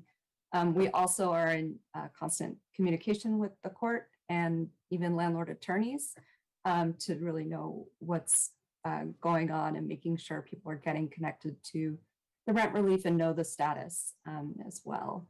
I hope that addresses your question, but if yeah, you could clarify. That helps. No, that helps. And then what feedback are we getting? Because this money is so slow in getting out. The tenants are squeezed, the landlords are squeezed. It's I understand it's frustrating for all involved, but what feedback are we getting from the applicants that we're working with about their landlords kind of taking these letters and waiting until they get their money? Occasionally there's landlords that are a bit more persistent. And those are, the cases where we encourage them to speak with an attorney. We try to assuage their concerns that they're protected because they've had an award. But there's really not a whole lot of control over when the funding actually happens. And there's an extra step that landlords need to do. So we're finding we need to sort of educate the landlords, like you have to log into this system to accept payment. But that's talking them through it and keeping lines of communication open, and people can come to us and we'll help them check the status of their application. And I think one of the benefits that I mentioned of having housing department staff at the courts 2 days a week has really been that literally our staff is chasing down landlords when they walk out of that courtroom to let them know what steps they should be taking, and that there's also rental assistance available. Yeah, I'll tell you that court idea is fantastic. I think it's just a fantastic idea, and I'm grateful that we're doing that. So that's, awesome to hear. It's just, I guess what I'm trying to wrap my head around is, how long exactly is it taking to get the money out? Do we have an approximate number of days that it takes once an application is completed till the landlord gets the check or the direct deposit, however it may be? I don't know that I've seen that stat from the state lately, council member, but I'm happy to ask for a more recent stat. Yeah, thank you. If you could keep me posted, because I think, we have so little, 30% or 31% of the money that's been requested has been allocated or has gone out. That I think this is something that we as council members should be helping with.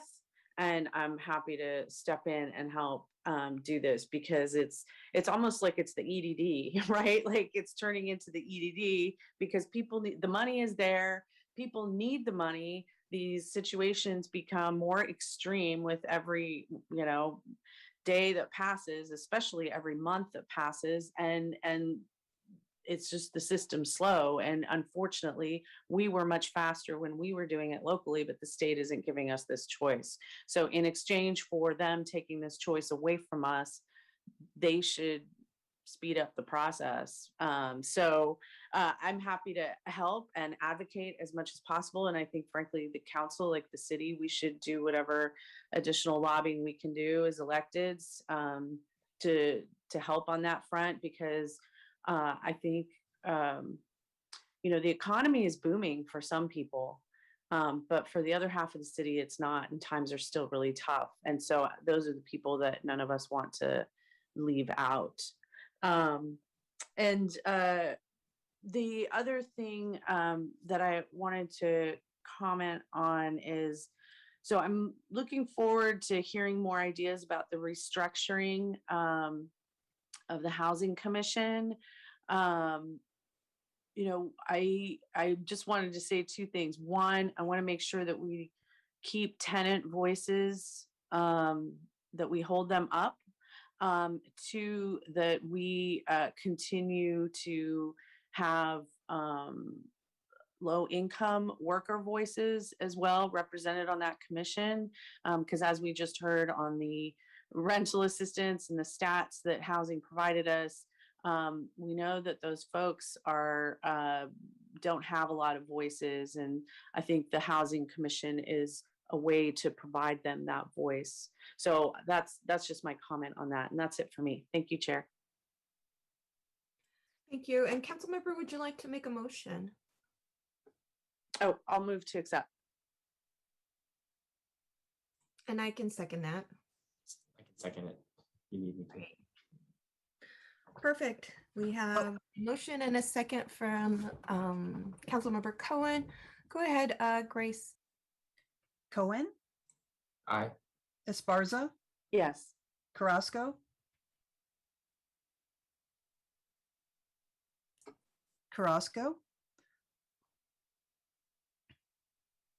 Arenas. Sorry. I have Carrasco. Arenas. Yes, and thank you, Ruth. I apologize, I called you Grace. No worries. Wonderful. So that passes, and now we're going to move on to item number 3, which is Parks and Community Facilities Development Capital Improvement Program Annual Reports. This is our Parks and Recreation Neighborhood Services. Go ahead. Hi, Nicole. Hi, Councilmember. I'm Nicole Burnham, Deputy Director with the Department of Parks, Recreation, Neighborhood Services. And with me, I have Eve Zudi. We're going to give you our annual report on the capital program of PRNS. So I will, let's see if I can get into the right mode here. Oof, I'm a little out of practice, guys. So Eve is with me as well. He's here in the room. So we do this report for a couple of reasons. Fundamentally, we have a legal obligation to report out on Park Trust Fund, which is the in lieu fees that developers pay. We bring that report to Parks and Rec Commission in December, but we also report out to this group or to council. The other thing is, in recent years, we've really been working to increase the transparency of these funds and how we use our capital fees and how they're used, what they're used for, and where they're used. And that interest and transparency has certainly increased the length of this report. So I want to make a commitment to y'all that we're going to actually decrease. We're going to find a way to streamline that report for the next year. But for now, here's what we have. So we look, when we're working with our Parks and Rec capital budget, we have some funding sources that come from, as I mentioned, in lieu fees, construction and conveyance tax. We still have Measure P. We also have commercial paper. We're going to talk to you about these, as well as some grant programs. Friendly reminder that the funds we're about to talk to you about are used and spread out all across the city in various ways. They support all of the parks related infrastructure that we have across the city. That includes addressing infrastructure backlog related items. It also includes building new parks in park deficient neighborhoods. So it looks like there's big dollar value, but they are spread out pretty thinly across the big city that we have. So in our capital improvement program in the Parks Department, we have about $355 million in our 5-year budget. We are right now have about 150 active projects, and that number fluctuates from day to day, but generally speaking, that's the number that we have that are spread into parks, trails, community centers. This includes working through projects of playground renovations, dog parks, pickleball courts, which we can't build fast enough to meet the demand. But we are trying, as well as soccer fields and community centers and trail projects. So what's our revenue been looking like in our in lieu fee program? So this is what we often call Park Trust Fund. In the last fiscal year, 2021, we generated about $12 million in revenue. What's interest, and then in new revenue, and then you see interest and other revenues that comes from existing funds that might be, for example, Santana Park has over in Council District 6 has an existing reserve. That reserve continues to grow interest. So reserve funds continue to grow interest. It grows the total revenue of this funding source. And you can see that this is pretty cyclical. So we had a nice rebound in 2021. Interestingly, 1920, I think with the uncertainty of COVID, we did have quite a low revenue, but we rebounded nicely, and we do work hard to try to keep spending that money as it comes in. So the kind of projects we're building with this, or that were completed in the last year with in lieu fees, the pedestrian bridge on Three Creeks Trail, Lincoln Park got a major rehabilitation, partly in thanks to a grant from the county, which Eve will tell you about, but also in part to supplemental funds from developer fees. And we were able to finish the second phase of Tamian Park. So currently we have a number of active projects that we're pursuing using these in lieu fees. Pellier Park is actively in construction. Payne Avenue, which is actually what you see the graphic of in the graphic in the upper left, that should be moving to construction in spring of 2020. Spartan Keys is another park not far outside of downtown that's moving forward into master planning. And then we continue to build a reserve for St. James. The Emma Prush all-inclusive will go to construction in this fiscal year. And Santana Park should start up soon, and we still have funding for Del Monte Phase 3. And this is just a sampling. There are really projects all over the city that are funded in lieu fees. What you probably will notice here is there's a lot of these concentrated in Council District 3 and in Council District 6, because I don't think it's any secret that right now the majority of our in lieu fees are coming from those two council districts. Construction and conveyance tax is our most consistent ongoing source of funding. You can see that it's relatively consistent year to year in what we budget. So the projected collection line item, the line item in this table that's labeled projected collection. If you read across the table left to right, that's what's proposed as part of our budget. As you can see in the bottom row of the table, our actual collections have pretty consistently been exceeding that, thanks to a healthy real estate market and lots of transactions that are happening. So again, these are funds that are spread more equitably across the city, and each council district gets a piece of them. Their use is not restricted the way the in lieu fees are. And with that, I'm going to let Eve take you through grant funding. Thank you, Nicole. So we had a number of grants I've been working on. A year or so ago, we pursued 5 Measure B funds, and just recently in the last month, we executed a $610,000 agreement for Thompson Creek Trail. So that'll move forward. And then you had an item on council last week for Prop 68 grant, which is going to support the Havana Midfield Park site, which is a wonderful little pocket park site. And then we've looked at the Santa Clara County all-inclusive playground grants to fund projects like Emma Prush Playground, Almaden all-inclusive, and the Lincoln Glen project that you see to the right. And during the fiscal year 2021, we executed 2 grants. They were both for the Coyote Creek Singleton Road Bridge crossing, $1 million from the Santa Clara Valley Water District, and $140,000 from the Coastal Conservancy. And that's leading to the project, which is going to be completed here in the next 2 to 3 weeks. We've removed a channel barrier that was preventing the migration of endangered species, and we now have bridge span with new work in the channel, which is allowing space for the western pond turtle to nest. And I just received a picture this morning of ducks in the area. So we serve children, parents, and families, and wildlife. Next, Nicole. This slide is just a reminder on grant funding. We hear from time to time, go for a grant, there's money out there, and it comes in. But I think most of you know we struggle because nothing's really for free. So if we got a $100,000 grant, we most often have to come to the council office and say we're going to need some front money. We're going to have $100,000 in the bank before we can spend it in order to invoice the grant to get the money back.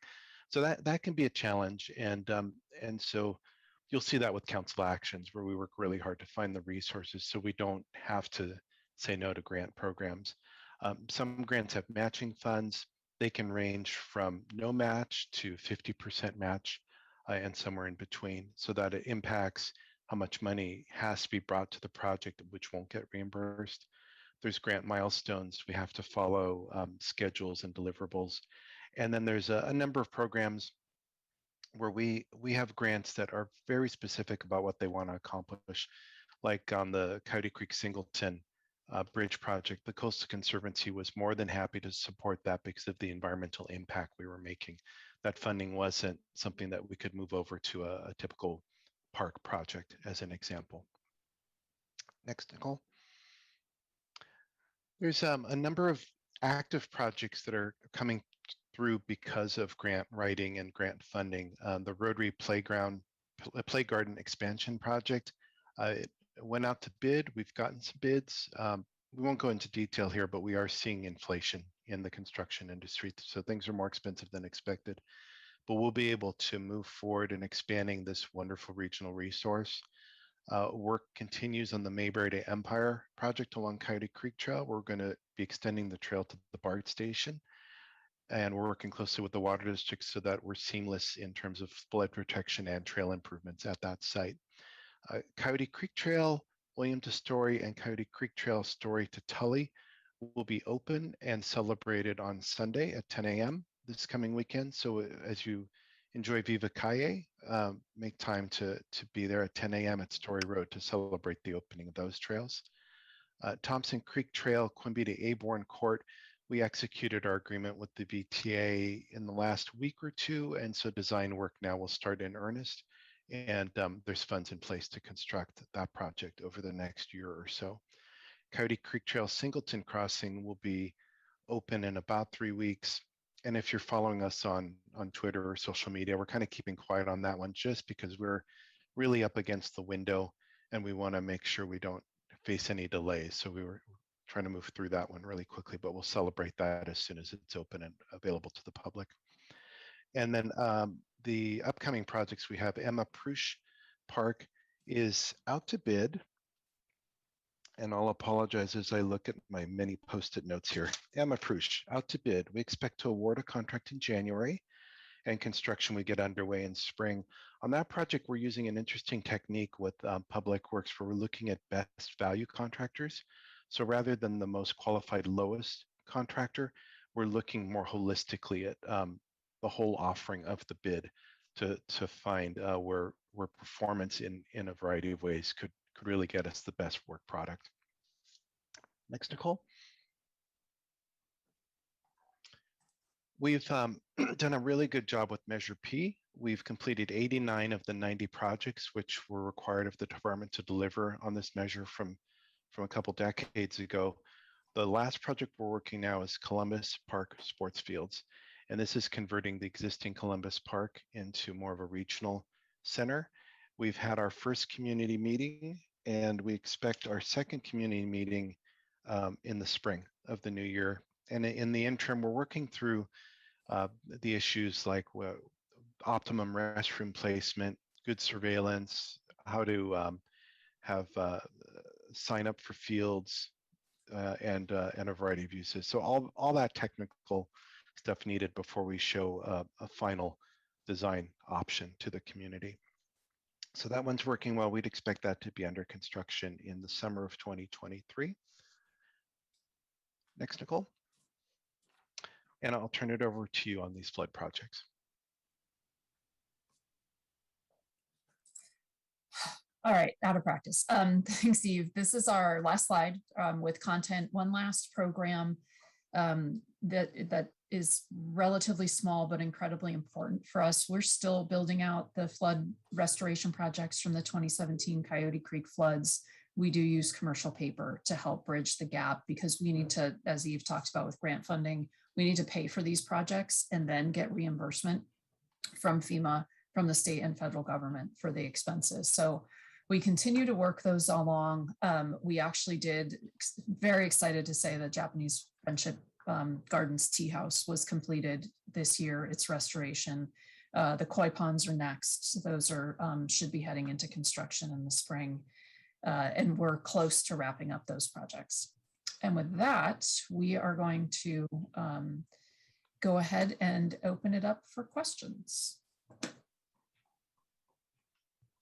Okay, thank you. We are going to check to see. Grace, do we have any? Yes, sorry, we have one public speaker. Wonderful. Paul Soto. Yes, Paul Soto from the Horseshoe. I'm going to try to be very, very polite about what I'm going to say about these grants, about the exploitation of the grant process, the leveraging of political power to take those grants, funnel them from this direction to that direction. Let me give an example. Yesterday, the Historic Society is going to want to build the Warner House. The Warner House is inside of a gated community, no public access. But yet they're going to come to the Historic Commission and beg me for money. Give me more money. We need more money. Why? Because we're going to build up that, and it's going to be a country club. I'm not stupid. I'm not a fool. And the city has absolutely no awareness about what it is that they're doing. It's inserted in these policies. The other example, all of a sudden we want to preserve the Japanese gardens. We want to honor that. We want to praise that. Yeah, but they couldn't have a place to live here. You went and you grabbed them and you locked them up. And the reason why we relate to that and we understand that is because the same has been done to us. It is in our family histories. It is in our genealogical histories. And this city has never once had the humility to look itself in the face and see all the inhumanity and the complete desecration of anything that even comes close to resembling those profound principles stated in the Declaration of Independence and the Constitution. It still says in there 3/5 compromise. Blacks are 3/5 of a human being. The Declaration of Independence states that Indians are still savages. These are the documents that you say that you predicate those freedoms upon. I say it's a mockery.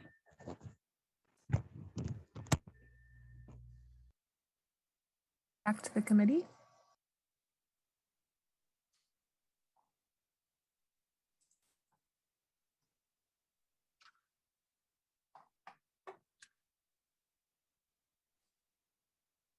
Readiness, you're muted. Councilmember Readiness. Thank you, Grace. I'm like, why is nobody listening to me? Councilmember Carrasco, I believe your hand was up first and somehow it came down. Is that correct? Yes, I'm having issues with my. All right. Can anyone hear me? Yes, we can hear you. Go right ahead. Okay, let's try this. Well, thank you for the work. And of course, our parks, trails, our public spaces are incredibly important to our residents. And we saw that especially during the pandemic for families who were living in overcrowded conditions. It was a form of mental health therapy. God knows it was what really supported my family.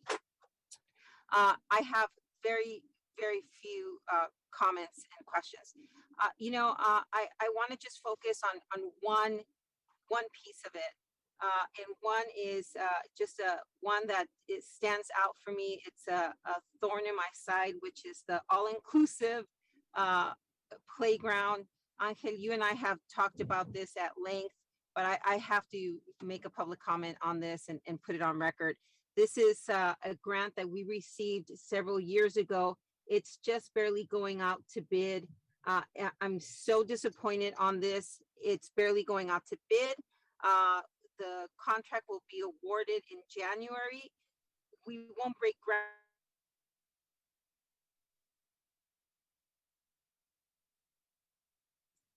I think we lost Councilmember Carrasco. Councilmember Carrasco, while you get back online, I'm going to move over to Councilmember Esparza. Thank you. A comment and a question. So I wanted to actually thank the movement that's taken place on the Japanese Friendship Garden. To me, it's symbolic of the city. Anybody who's grown up in the city has had their lives marked, or their milestones in their lives marked by photos at the Japanese Friendship Garden, and also the symbolism of the garden and how it was created and why our sister city relationship was created is, I think, even more, it's just as deeply meaningful today as it was then.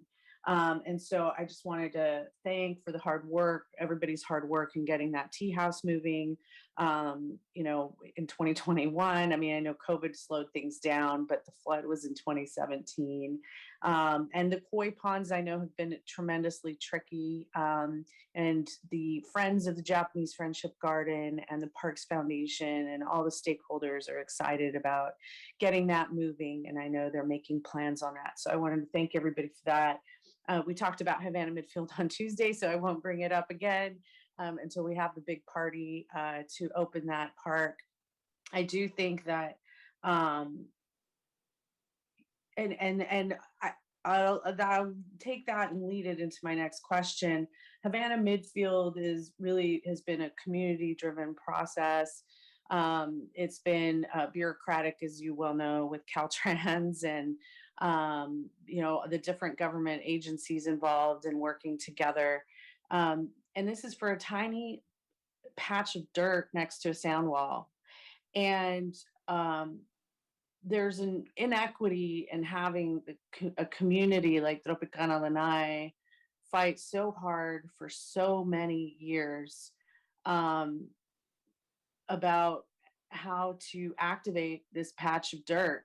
Which is what we want as a city. We want our residents to clean their public areas, to care for their public areas as passionately as this neighborhood does. And so how are we developing an equitable plan for capital development in the future? What does that look like at this point? Yep, I can answer that and at least let you know we're working on it, and we're working on it in a couple of different ways. One of the ways is looking at the distribution of the construction and conveyance tax money. This year, my team ran a pilot project to evaluate. We did evaluation. So when you hear about park condition assessments that the operations team evaluates, those are a combination of kind of what does the park look like and also what are the conditions of the assets. This year, the teams teased those two apart. And so we did a pilot program to evaluate assets, the capital assets and condition of them in the parks, and use that as the basis for the construction and conveyance tax, distribute a portion of it. So that we'll be able to try to drive more money in funding into the parks where we know the assets are in poorer condition. So that's one thing that we're doing on the construction and conveyance tax side. On the park fee side, we are actively working with a consultant to update and redo that park fee program. And that will include evaluation and redistribution potentially of how those fees are used. We have started that this fall. We will be working on it aggressively through 2022. But again, seeking to find ways within the legal bounds of the state statute that governs that program that we can distribute money more equitably across the city. That's critically important to us. I think the thing we haven't tackled quite yet is we can distribute money and that's fine. I think we have a systemic staffing challenge because the delivery of those projects like Havana Midfield, as you've seen, they take just as much staff work as a large project like Emma Prush, right? So, and we're not quite on our end kind of staffed well for that yet. So that's something else we're thinking about and looking at.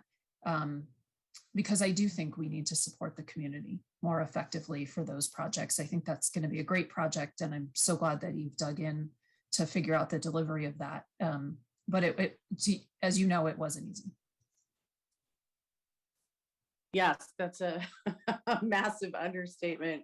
And I very much appreciate, the fact that, Havana Midfield, this tiny little pocket park on a patch of dirt, has taken an enormous amount of staff time. And so one was the equity issue, and the other is how do we address this issue? Because Tropicana Lanai is an incredibly overcrowded neighborhood that has no park, right? It was planned without a park. We put in a freeway. The city put in a freeway with no park. I know that that's an example of redlining and discrimination that has happened across our nation, right? To put freeways in low-income areas, and but so this is where we are now. Is there a way that we can sort of develop a process or a pipeline for future projects in the city? I mean, I don't kid myself. I am not the only district that has this issue.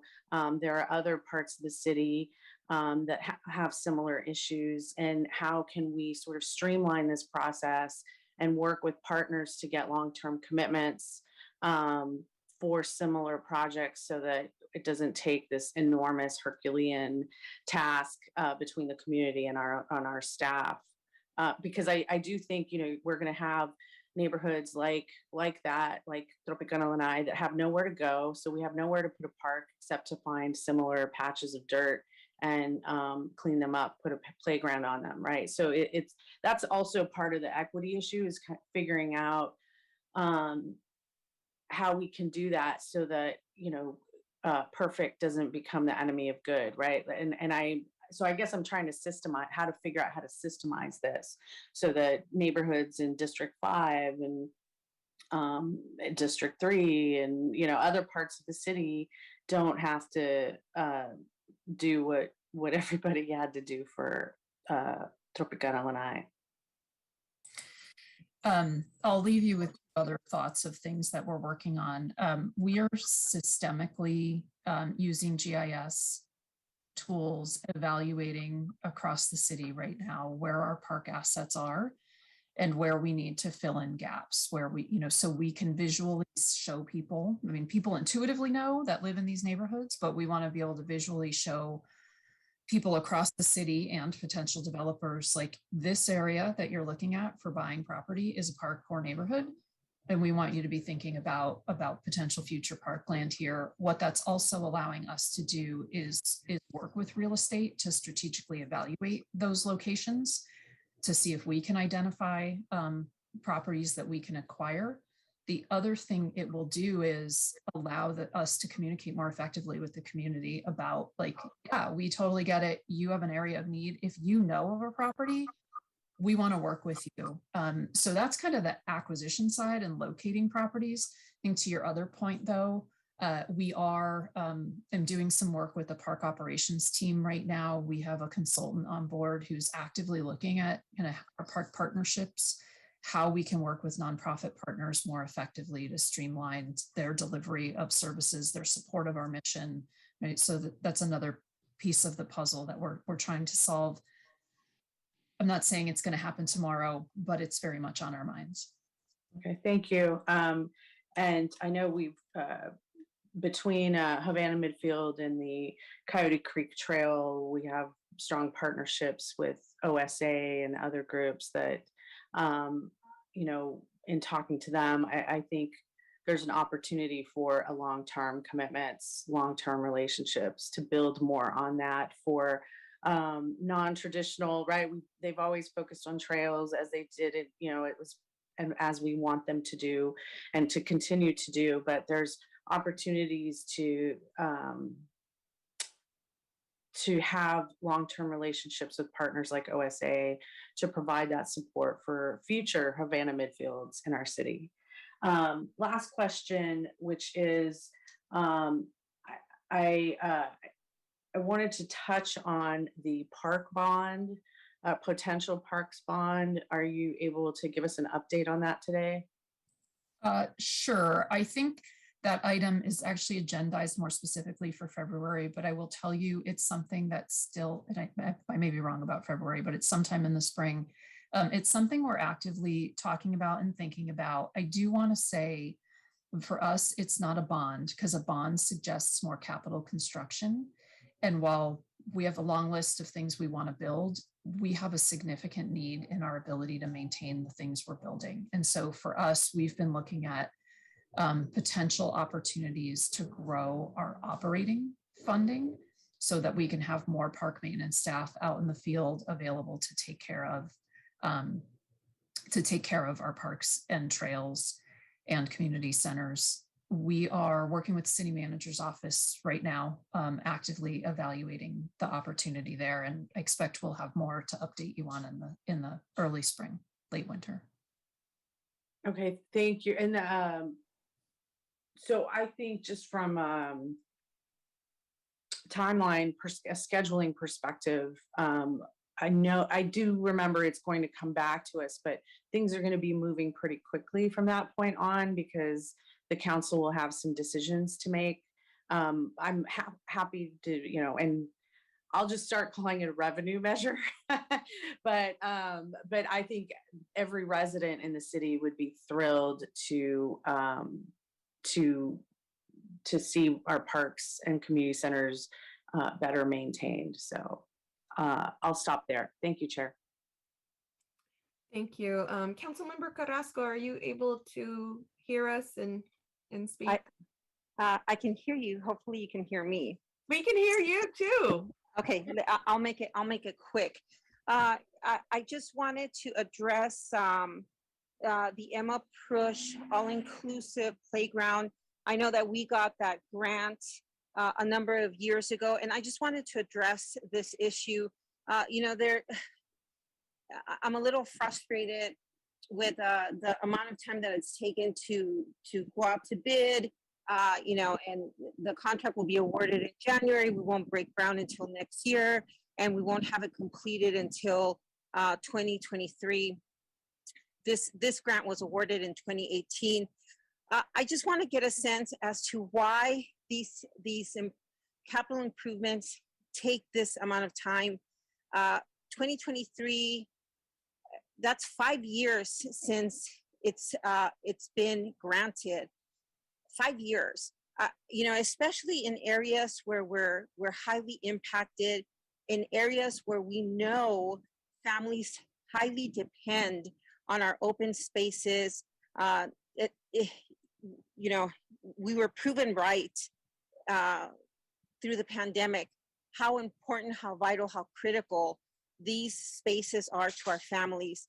I just really want to put it on record that we have to be able to have an ability to look at neighborhoods, communities in the city with that equity lens that Councilmember Esparza was referring to, and have an overlay, whether it's impact of COVID, under-resourced, danger of displacement, you know, whatever the criteria is, but we have to be able to look at all that different criteria and then start moving on projects, maintenance, services, programs, et cetera, so that we can start providing these families with the services, the programs, and everything else that they need so that we can start leveling that playing field. Otherwise, we're just going to continue,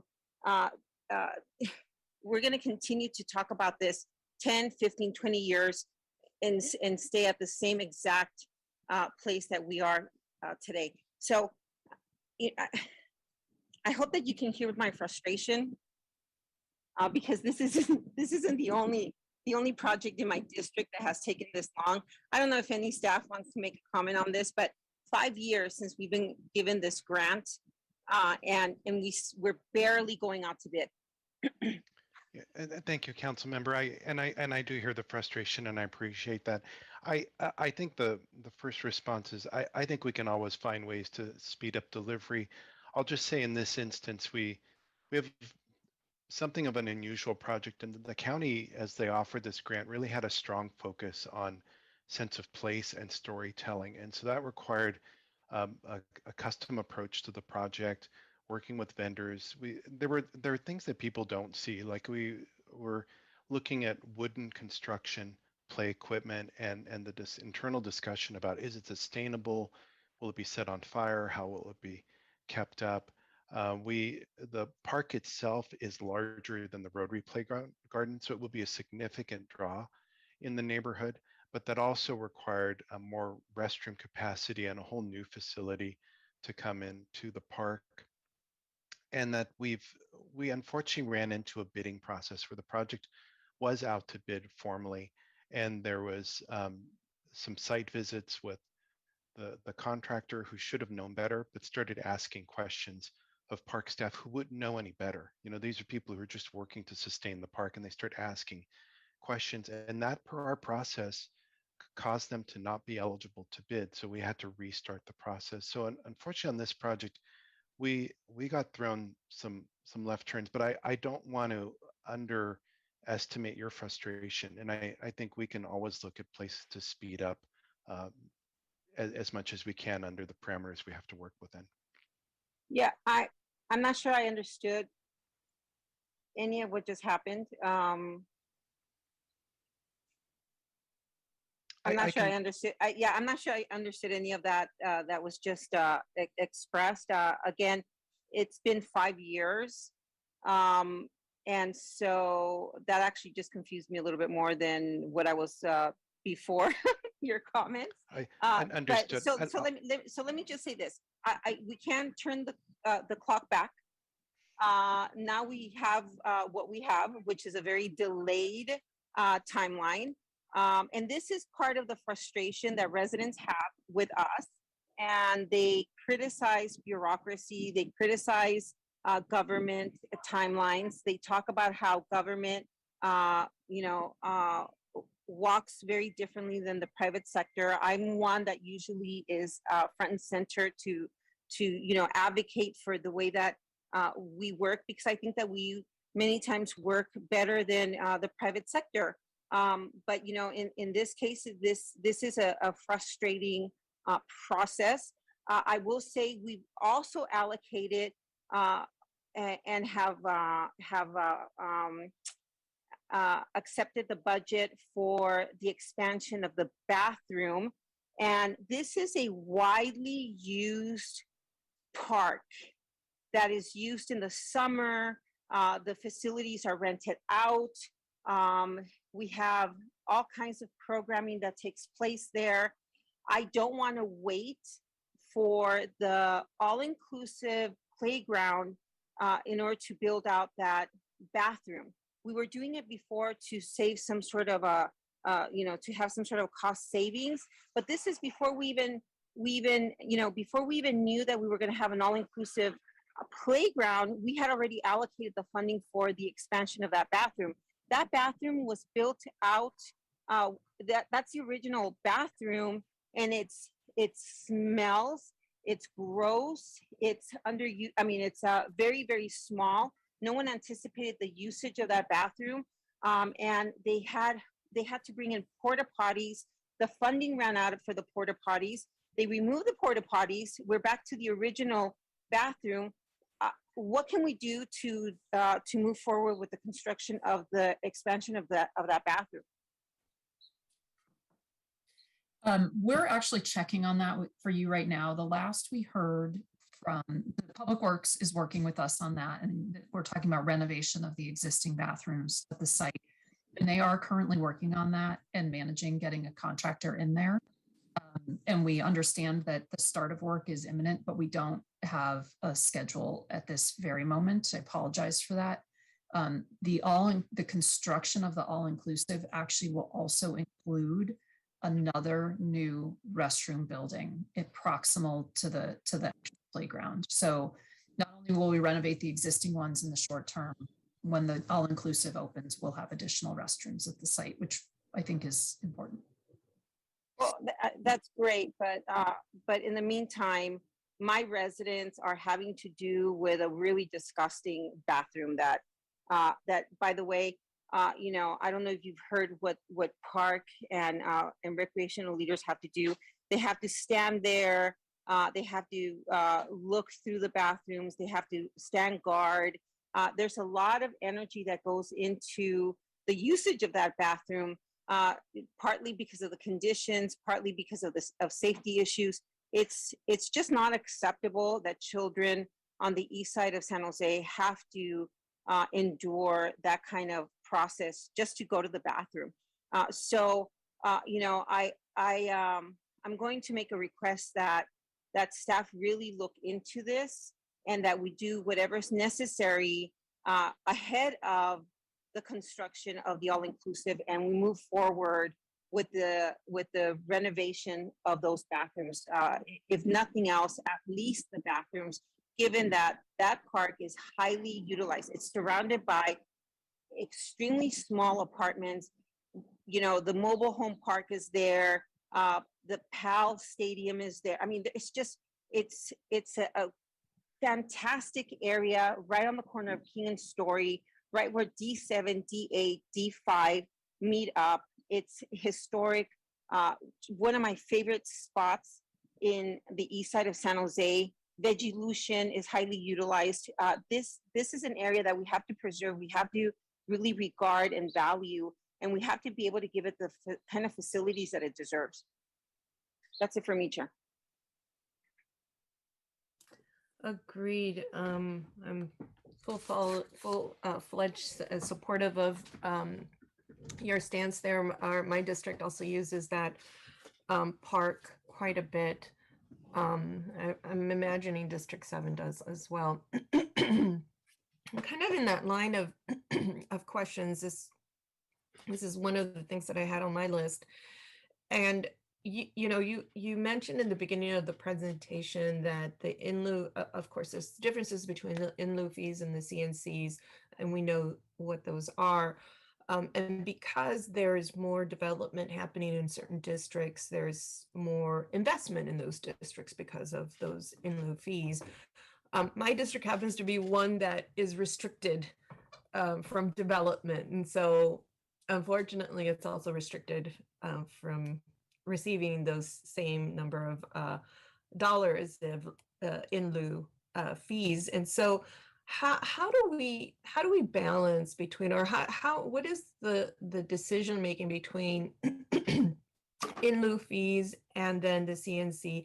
Do we have to complete in lieu fee parks and projects before we complete CNC? What is that like legal parameter? No, there's no, we need to allocate the in lieu fees to a project within 5 years of receiving them. Mm-hmm.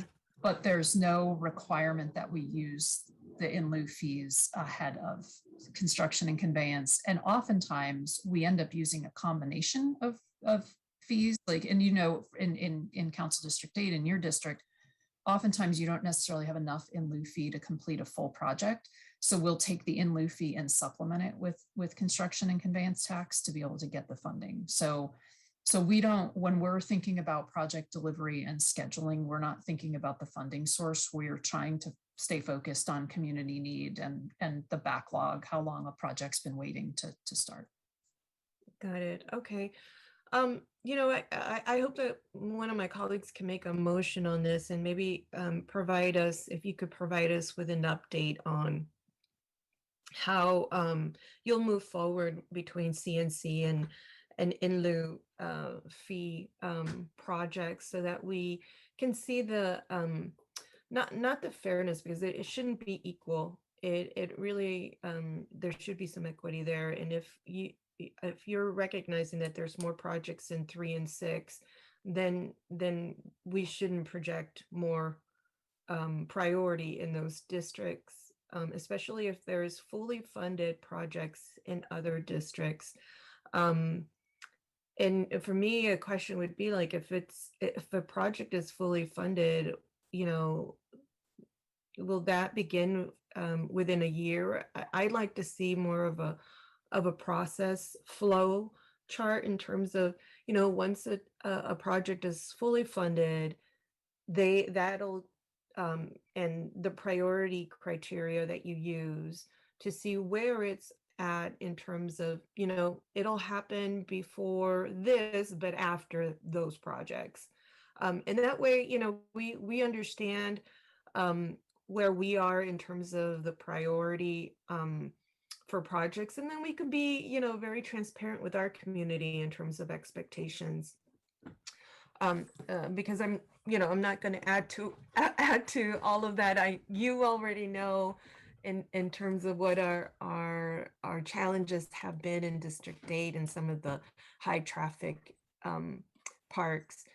And my district deserves just the same as any other district. And I actually have a lot of really great parks in great condition, but usually those are the newer parks near the nicer homes, right? The new development homes. And so that all plays a part in this. And so it would be wonderful to see if you could give us that update, and maybe when you would project to see some of that. I know that you said you were in the middle of taking a look at the GIS system to make an assessment of where possibilities are.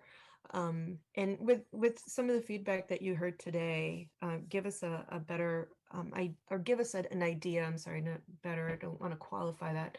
Give us just an idea of that work process flow and the priority, so that we can understand it. Can I actually I want to clarify something for you. I'm so glad that you just said what you said, because when I at the beginning talked about the in lieu fee projects and how they're mostly focused in D3 and D6, I didn't mean to imply that means we're not working on other projects. Do this presentation, we tend to highlight, and we'll work on this for next year, I tend to highlight some of the largest dollar value projects. Those tend to be in those districts. Yeah. It doesn't mean we're not working on projects in the other districts. And this has been a good talking point for how I think about how I present this in the future. So I appreciate you mentioned it, but I didn't mean to imply that we're not doing work in the other districts. It just happened that the in lieu projects the biggest in lieu projects happen to be in those districts. No, I understand. And I know that your team and the PRNS department in general, they understand our community. They understand the needs of our community. And so just understanding a bit of a flow chart in terms of criteria and how we're prioritizing the projects would help us further appreciate, because sometimes we ask for things and nobody really keeps track in terms of where this is and where that's at. We just follow up with you on an individual basis separately from this committee. And so I think it would benefit our community to see that as a whole. And then really place our well, you know what, I don't feel that terrible about not having this particular project not constructed because I see everybody's project is on stall and on hold, and and we're constantly comparing, because that's how we are as humans, right? We take a look at what's happening next door to us, and it's kind of a just a human aspect of us to take a look and see what everybody else has. And so I know that I would absolutely be skipped to allow for some of the higher needs neighborhoods. And I hope that my other district colleagues would also do the same and not protest because some of their projects are not getting built when there's higher need projects in other parts of the city. So Councilmember Esparza, and then Councilmember Carrasco. Wait, Councilmember Carrasco, your hand is up. Is it from the last time, or you wanting to speak once again? No, thank you. Sorry. Okay, Councilmember Esparza. I had a question, Nicole. When does the work that you were describing with the equity work and the GIS mapping that you referenced earlier, when does that come back to us? It hasn't been agendized yet.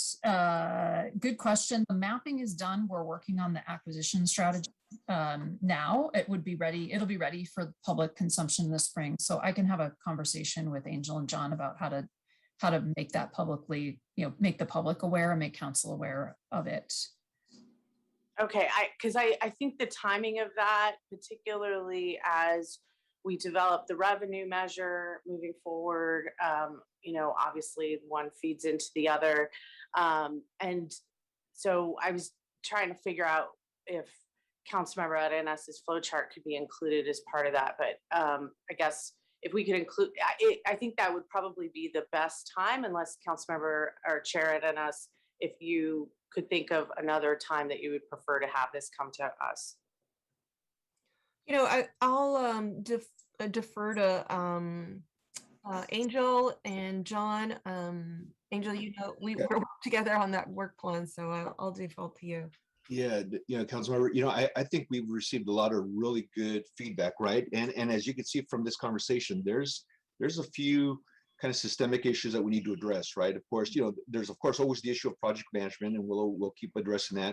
But there's also the issue around the whole funding system that we have in place, right? The in lieu, construction, conveyance, those are all driven by different sets of criteria that don't always necessarily align with, for example, an equitable lens, right?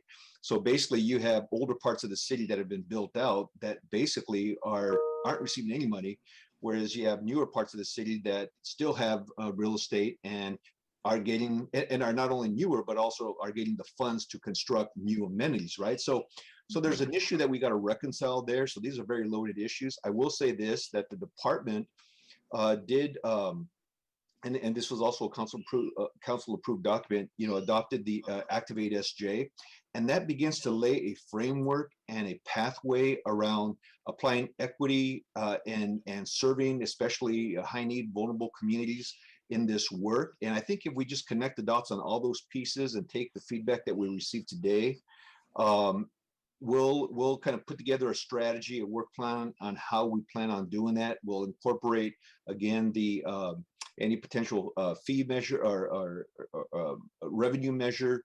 We'll take a look at PDO, in lieu, construction conveyance, and I think that could be done through the Nexus study that I think we have also in progress or planned. And then we'll coordinate that to come back through NSC, and we'll coordinate that through you, Chair, and we'll figure out what's the right timeline to make sure that we could do that work and report it back. But we got a lot of good information from today's meeting, and we will take that into account. Okay, and that will come back to us in time to integrate all of that into a possible revenue measure, which I do believe, I agree. I think operating costs are where we our biggest needs as a city, but just being able to look as much of that whole picture as possible will help us in developing that revenue measure. I just wanted to say one thing really quick, because I wholeheartedly support Councilmember Arenas' perspective. I have For example, District 7 has the least number of market rate housing development in the city. And so that creates a lot of systemic issues with this, how schools are funded and parks and all of these other things. I did want to just sort of raise a concern because I had a conversation with Councilmember Peralez when he and I were working on something trail related. And we all have sort of our piggy banks saved up for little projects in our districts that we have to save, right? So these are long-term projects that we're all like pocketing our precious little CNC funds or whatever away for.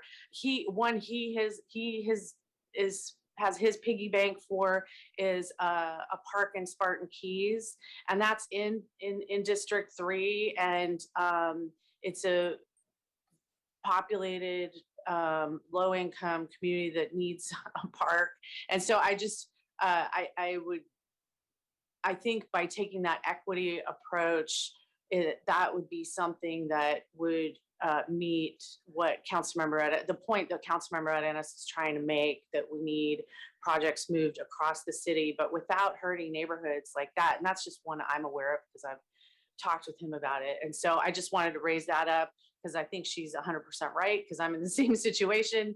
But you know, that's where that equity lens comes in, and the work that you're doing on GIS and the mapping and looking at not just socioeconomics, population. I think some of these neighborhoods are super, super dense, and that park is extra meaningful. So, I'll just raise that point, and that's it for me. Thank you. Councilmember. Did I make the motion already? I'm sorry. No, you were about to. Okay, I approve. And I'll make the motion to accept the report, and with that, having that flow chart integrated into the process that's coming back to us. Great. Do we have a second? Second. Wonderful. Okay, Ruth, would you call roll? Cohen, Aye. Esparza, Yes. Carrasco, Yes. Arenas.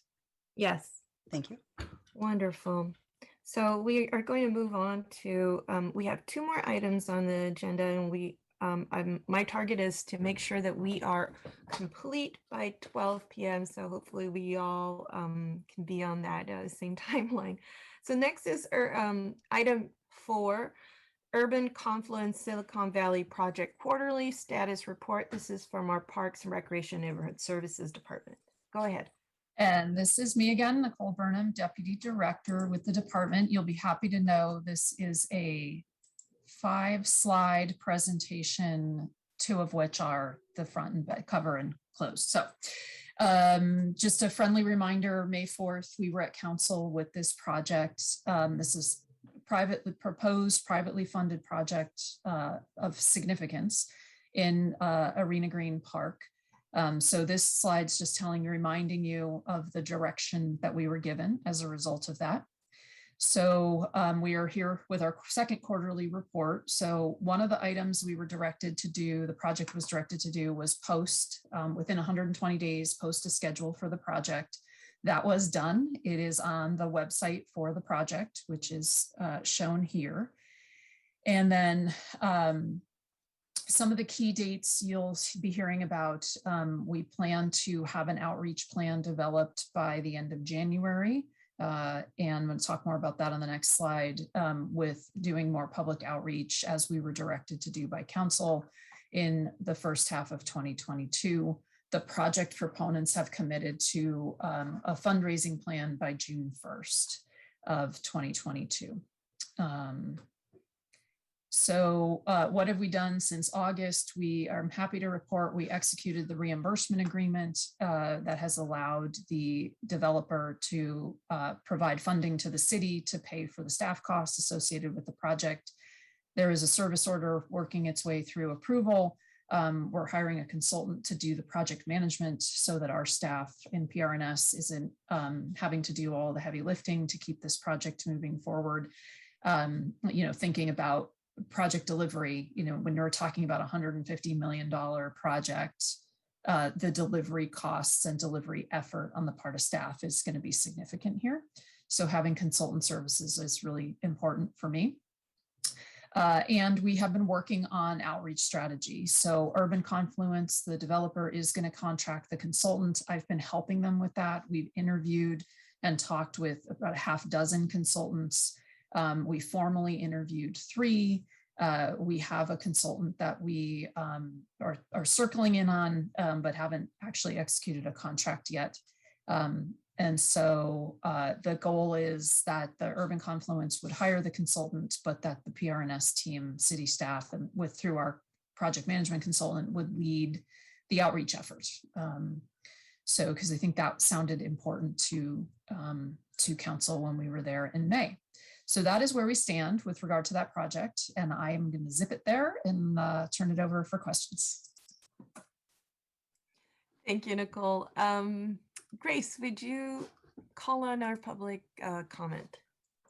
Yes, our first public speaker is calling user 1.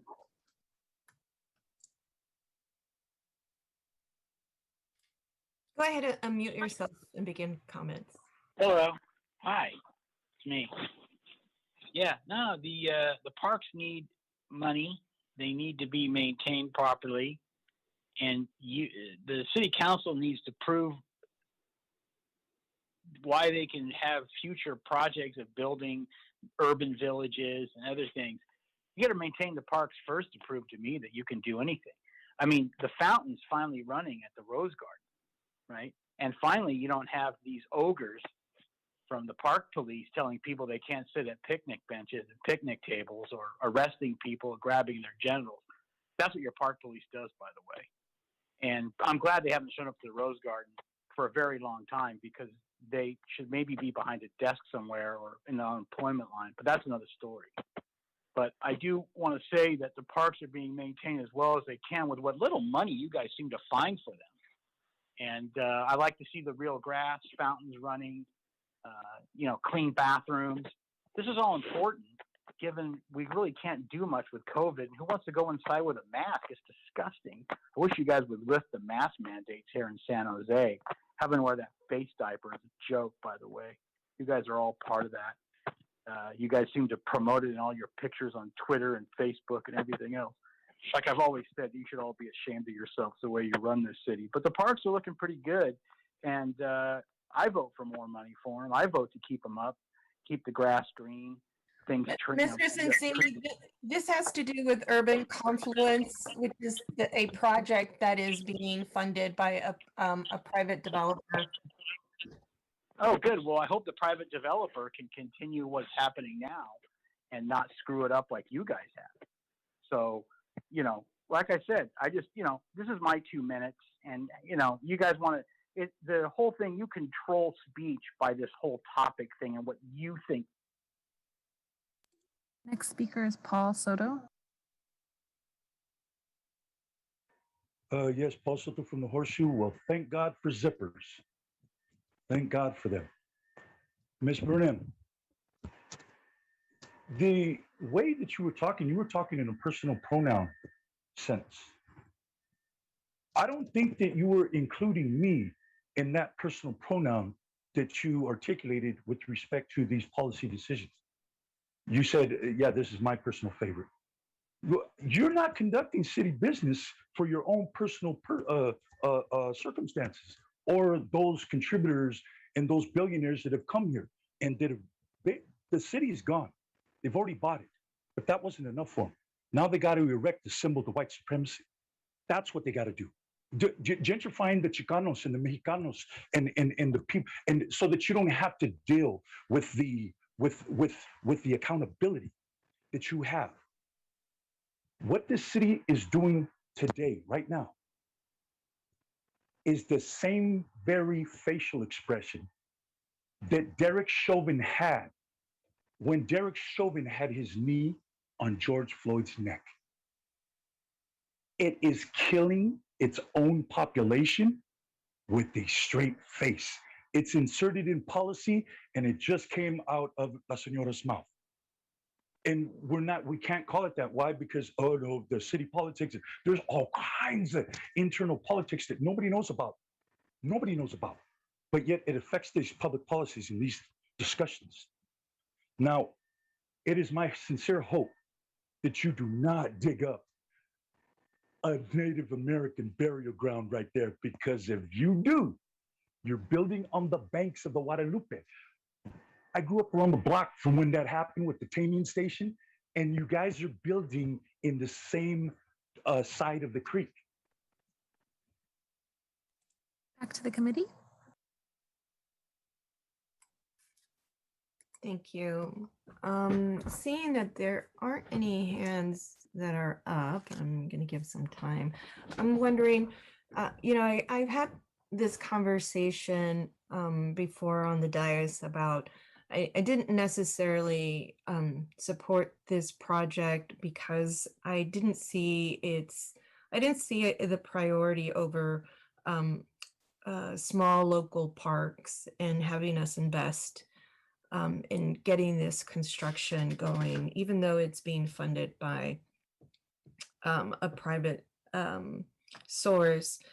So I said that I was going to keep just really close track of how this is impacting the capacity of our team to take care of other projects and parks and things of that sort. And so one of my questions is, how many hours or what's the time that your team is personally putting into this project, and how do you measure that? And are we getting fully reimbursed for that time? And if we are, of course, we are getting reimbursed. I'm not sure how, but can we have that reimbursement work for us so that there's more staff or consultants hired? I know that you're going to hire a consultant for outreach, and I think that's a great idea. But even just getting the contract out and getting all those things, I think it's a lot of investment of your time or your team's time. Sure, and I can address that, and I will say it's been an investment of my time. I have not had my team work on this because I think I made a commitment to council, and I firmly intend to support it, that this project shouldn't impact the delivery of projects in other areas of the city and within the park system. And so it's been, through most of this project, I really have been, the one leading it for our team. And I have, there's been some administrative support needed, certainly, to run contracts and things like that from within the department. But it's been mostly my time. I would say I probably spend 2 hours a week on average on it. Some weeks not at all, some weeks more, depending on what's happening. But I think by the end of this month, certainly by the end of the calendar year, I'll be out from under that. And so what happens is I'm tracking, I'm able to track my time, and it goes to a specific charge code, specific location that we then track, and it gets paid for. It draws down the account of the money that was paid by the project. So the project has actually paid the city as part of the reimbursement agreement, and we use that to draw down, and other departments will have that charge code as well. As we start to outreach and into the EIR work, that code will go to PBC and as well. So you're muted still. So we kind of have to collect. You're kind of doing what we do with our CNC. We have to kind of put a little bit of a reserve and collect enough funds in order to actually make a project and for you to hire staff. How much time do you figure before we can hire somebody to support you and not have your valuable time taken away? The consultant agreement, once it's executed at the end of this month, we'll take care of that. Oh, okay. Great. Yeah. Great. So it's not necessarily based on just reimbursement. We can expend the cost, and then, oh, I see. The consultant will be reimbursed directly from. Never mind. Okay. Thank you. Any questions from my colleagues? I'll move acceptance of the report. Seeing that there is. Second. Thank you. Ruth, would you call roll? Owen, Aye. Esparza, Yes. Carrasco, Yes. Arenas. Yes. Thank you.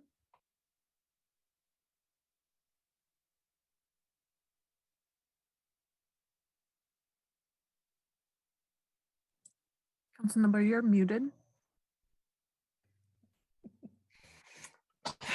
You know, that's like the third time today. Gee whiz. Thank you, Ruth or Grace, whoever saved me. Okay, this is item number 5. This is bringing everyone's strengths together. Grant program requirements. Our Parks and Recreation Neighborhood Services Department will be presenting. Go right ahead. Thank you. Thanks. Hi, good morning, committee members and chair. Petra Agaro, interim program manager with Parks and Recreation. I'll be presenting today with Andrea Flores-Shelton, a division manager with Community Services Division. Let me share my screen here. Get the slideshow going. Okay. So at the August 12th meeting, the committee directed the department to return in November to provide an update on the best request for qualification or RFQ requirements, and for a discussion on the gender specific programming and systems available to respond to sexual assault. I'll start off by providing an update on the best RFQ process.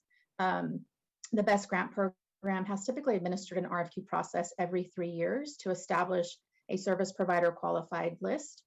Initially, we anticipated that the next RFQ would be released in January 2022, and we are opting to postpone the next RFQ process by another year for several reasons.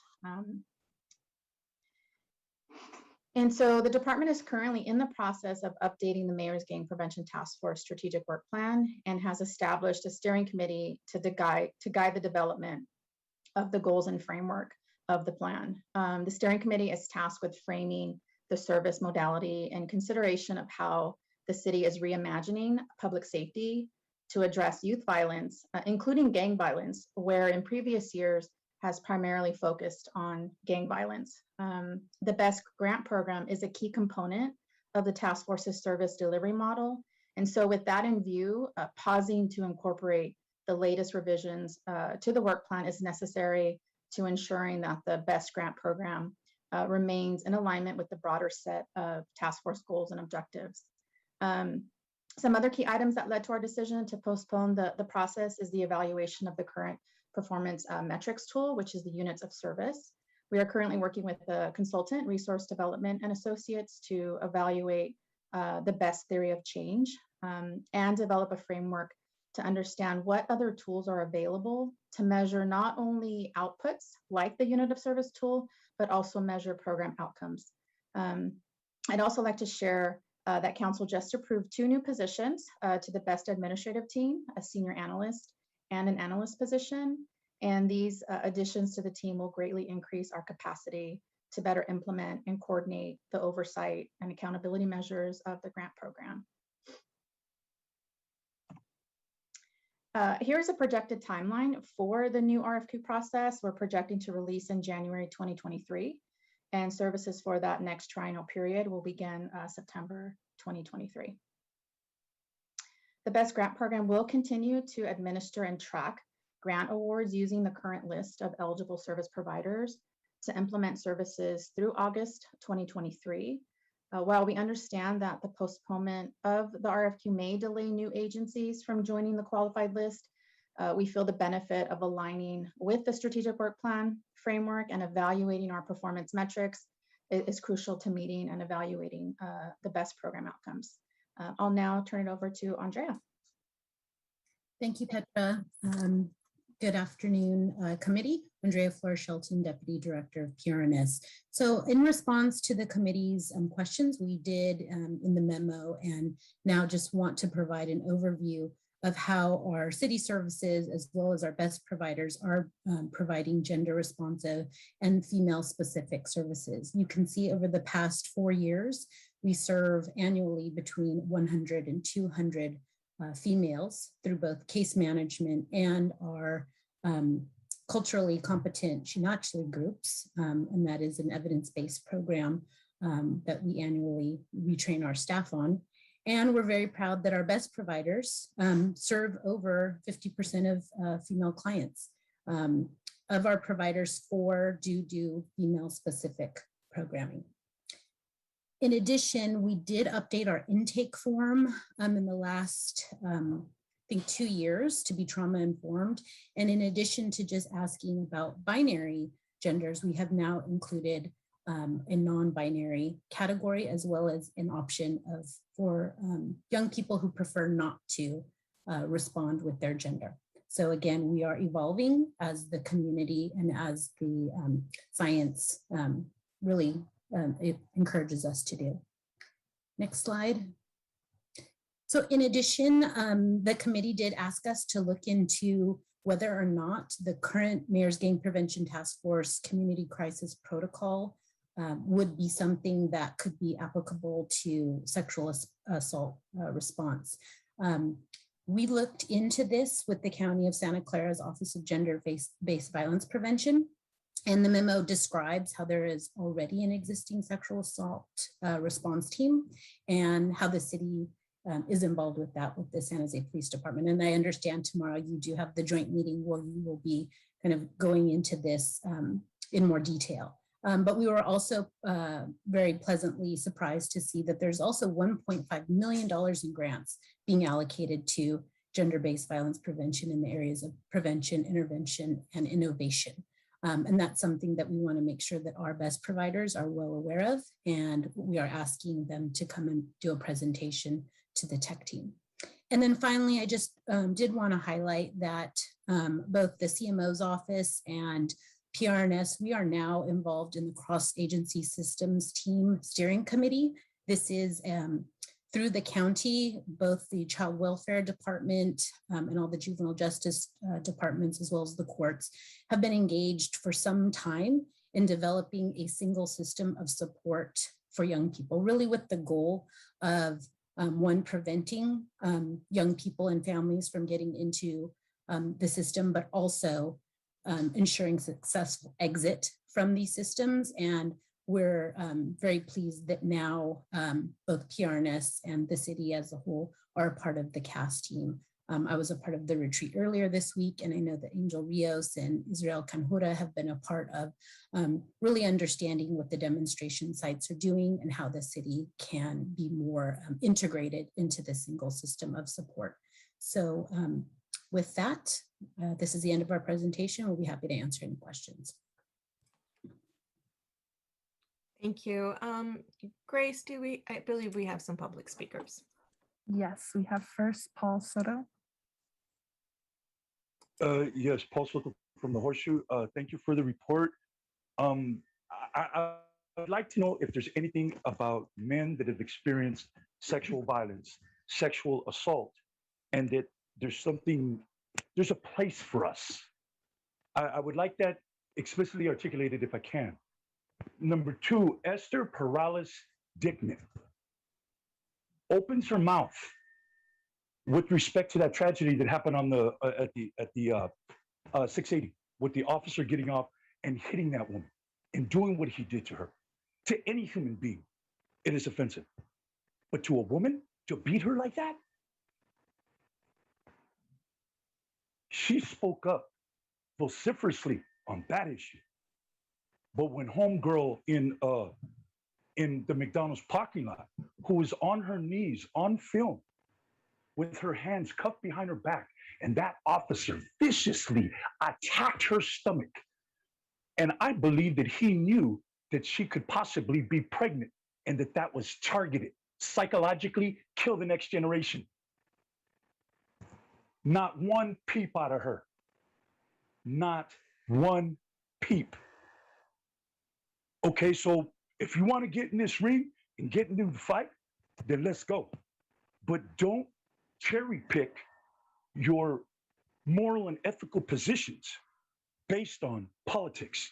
Because when you do that and you conflate them, Mr. Yes, Sidler, that can is you give us your take on the best grant programs as they're related to the sexual assault items we discussed? We just Well, I would like something in it for men. I suffer. This city profited from maintaining porn central in the SOFA district right now. As a result of it, men were allowed to go around and around and around the blocks, and because this city was profiting from the porn industry. And I was Next, Nick Kuwata. Hello, my name is Nick Kawada. I am the policy director for SVCN, and I wanted to thank PRNS, the staff, and the city who've done a tremendous job to try to incorporate as much as possible the best providers, and in terms of their planning, looking back at the deliverables and units of service, and we really appreciate all that extra work they put in to really work with us to kind of put that together. SVCN is still in the early stages of formulating a strategic partnership with these different best providers so that we can, make the process open and transparent, make it so that, we have the best work and cooperation from those nonprofit organizations that really want to see the best for our next generation. So thank you so much, PRNS. Thank you so much, City Council members. This is a fantastic project that we really can see a lot of great potential in. great. Thank you. Going We back. have one more speaker. Oh, thank you. Thank you. Greg. Calling user 1. Yeah, can you hear me? Hello? We can hear you. Good. I want you to. Anyway, I'm glad Paul's back. Thanks, Paul, for coming back. I think that it has to include everybody. Paul's correct. You guys cherry pick certain groups of people. There's all kinds of abuse and violence for everybody in every gender category that there is, all 100, I don't know how many of them. So I think that you have to concentrate on really everybody, not just certain people. And if this city has such morals and values, look at who you hire. I mean, you got police officers that have been convicted pedophiles, money launderers, drug dealers, gun runners. Look at who's going to enforce this? Those kind of people.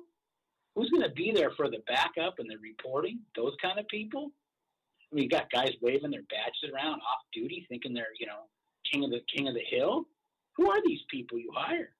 So you guys got to look in your own city first before you start trying to help anybody. You guys better weed out the people who are no good and who are going to be the people to take these reports. I mean, God forbid Park Police is going to do anything about this. God, I wouldn't want them to do anything. They just know how to get people off of a picnic bench, man. So welcome back, Paul. And, I'm going to end this with let's go, Brandon. Back to the committee.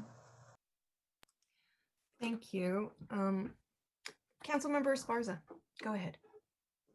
Thank you. I wanted to thank Petra and Andrea, and I don't know if CJ or who's on here. Anyway, the team, because I thought I saw, anyway, and John, I wanted to thank everybody for their work on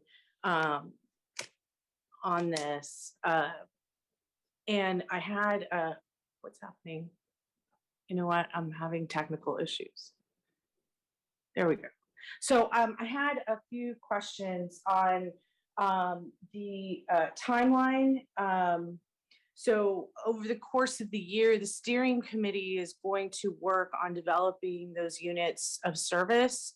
Can you talk about the steering committee and their timeline? So the steering committee, there's one for the strategic plan, so that we have a collective group of both city and community partners and youth groups that are helping to, keep the framework holistic. And but there's a separate group that Petra's team and SVCN is working together on regarding the best units of service. Petra, isn't that correct? Yeah, so the steering committee that Nick spoke of is being facilitated by a Silicon Valley Council of Nonprofit, and they're getting feedback and input from the nonprofit agencies that they are partnering with, all best agencies. And then on our city side, we are also working with a group that we're calling the Partner Engagement Focus Group, that we are getting input from our nonprofit partners on the request for qualification process. And we've kicked that off already in October. And then we have meetings to check in with Silicon Valley Council of Nonprofits to discuss each other's work plan, so there's no overlap, and that we're able to cover all the different items that we're working on that will inform the RFQ process. Okay, and on that steering committee, do we have, who represents the community on that? On the second one with the nonprofits, or is that going to come back to this, to NSE? The steering committee for Silicon Valley Council of Nonprofits, is that what you're speaking of? Yes. Oh, I'm not sure if they have a community member. I do know that they have a specific representatives from the different best nonprofit agencies. And I don't have that list in front of me, but I can definitely get you what those representatives. I don't know if Nick is still on the call, but yes, they have identified representatives that are leads in the different areas that they're discussing. Okay, can we give Nick Kawada, if he's still on the call, a chance to speak to that? Nick, are you still on? There he is. Hi, I can speak to that. So yes, we have Sarah Reyes from Catholic Charities, who is our primary representative, and then Hugo Garcia from San Jose Jazz, who's her backup. And then those folks actually come back and meet with the best providers to kind of fill them in on what's been happening, etc. Okay, can I ask why San Jose Jazz is on that? Yeah, they're one of the best providers, and you know, when Right. we did our best retreat, we actually just took a poll who was interested in fulfilling those roles, and then going back and saying, like, you know, it's not a permanent thing. If you want to like have a more active role, we can kind of do that. And Ugo is actually more of a backup for Sarah than anything else. Okay. Okay. Yeah. Okay. That would just puzzle me. Okay. That's great. So sticking with the partner group, so that the partners, we're presenting ways for the partners to help us refine this process, right? So are we outlining sort of what the, like a model, right? Like what the problem is we're trying to solve, how we can be most, you know, how we can have the biggest effect with our neighborhoods and our communities and our kids. And then how do we measure that? Like, is that, I'm trying to get a sense of how robust these discussions are. No, that's a great question. So we are still refining the facilitation and the key questions that we want to include in that focus group. And we will look at what have we previously done in our past processes, and what are some things that agencies would like us to focus on in improvement areas. We do want to look at our equity approach and what agencies, what partners we need to engage in that process. And so again, we're still refining that and the key questions that we want to include in that focus group. We also, council member, have RDA, they're one of our best consultants. They are going to be providing us with sort of some kind of an environmental scan, look at best practices, and also come back with recommendations and really help us with this survey. So it is pretty robust, and we should be on track, I think, in the end of January, February timeframe. Okay, so that this will come back to NSE before the RFQ goes out? Yeah, so the plan would be that once we, similar to what you had requested this time around, is coming back in the fall to provide an update on what those requirements would be for that RFQ process. Okay. Okay, that's helpful. Because I'm interested in seeing that process through. I love the idea of engaging the best providers and how we can, having them bring ideas on how we can engage the kids, and really we're just trying to make an impact, right? And that needs to be the North Star. And so I love that. At the same time, you know, at the same time, I just want to make sure that we're actually hitting our targets and all that good stuff. So then on the, I had a question on the other committee, which is with the city, the community, and the youth groups. Who's representing the community on that group? The steering committee for the strategic plan at this point, we have Kira from SVCA. So that's really providers. And I'm sorry, I'm blanking on community at this point. Mario is actually in touch with some of the youth groups that, and we're trying to sort of finalize who the sort of youth community representative would be. So we should have someone on that group by the end of the month. And who's representing the neighborhoods, or, you know, the kind of that sort of community engagement, right? I'm thinking of like Santee or Cadillac Winchester, So you know, trying to engage, or engaging more emerging neighborhoods like Owsley or Seven Trees, right? I know I'm talking District 7, but that's right. So we actually have a robust community engagement list. The steering committee is really an internal group that is working to manage how we get from the beginning of the strategic planning effort to the end. So this is an internal sort of partnership. We've got public health on it. We have juvenile probation. So folks that are going to be providing us with data, providing us with sort of warm handoffs. So we are deeply going to engage with community groups and neighborhood groups when we kick off the community engagement, which we were shooting for December. It may most likely be kicking off in January. So we can run our community engagement list past all of you to ensure that we are meeting with the folks that we need to hear from. Okay. Okay, well, I look forward to seeing this, to getting the lists of both of those groups.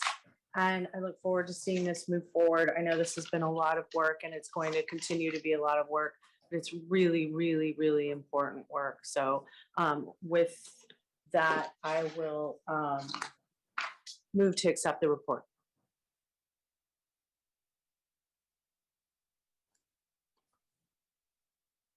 Do we have a second? All right, I will second that. And I will start my questions. Thank you so much for the report. I'm also very excited about this next phase of development. I mean, I wish we didn't have to postpone the RFQ, but I understand why. Within this presentation, there was a segment that spoke about the gender responsive programming, and it listed the females that we had served in the last 4 years.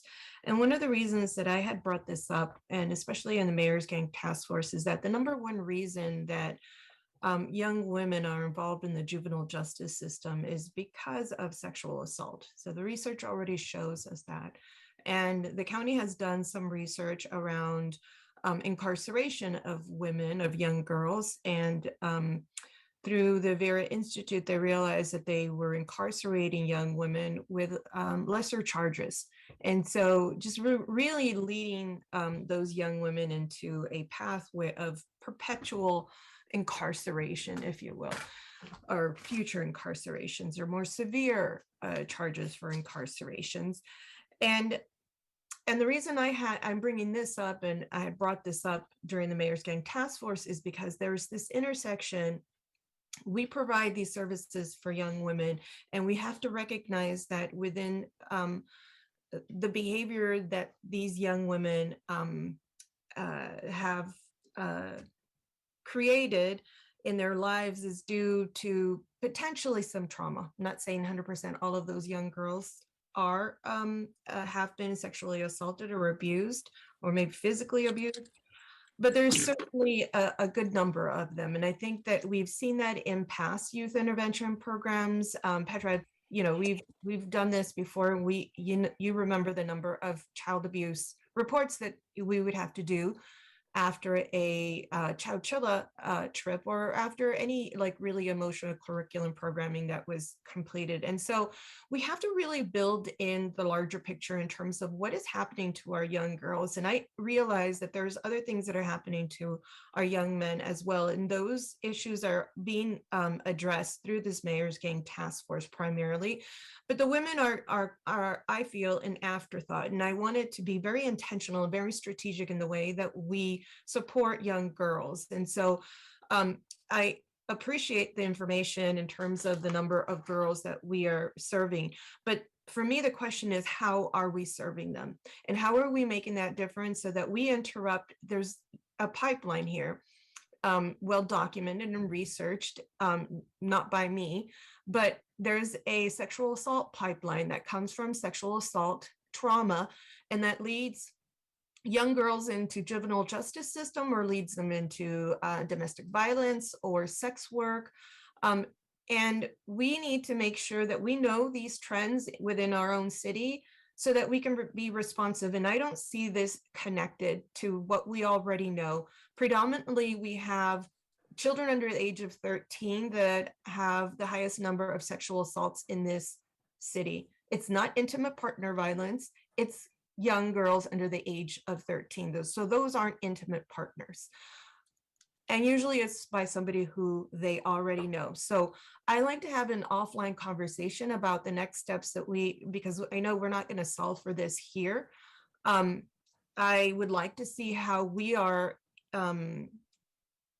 coordinating with the county, their grant opportunities, and how are we strategically producing some outcomes for these young girls that align with what we know are some of the issues for our young girls. It is not enough to count them.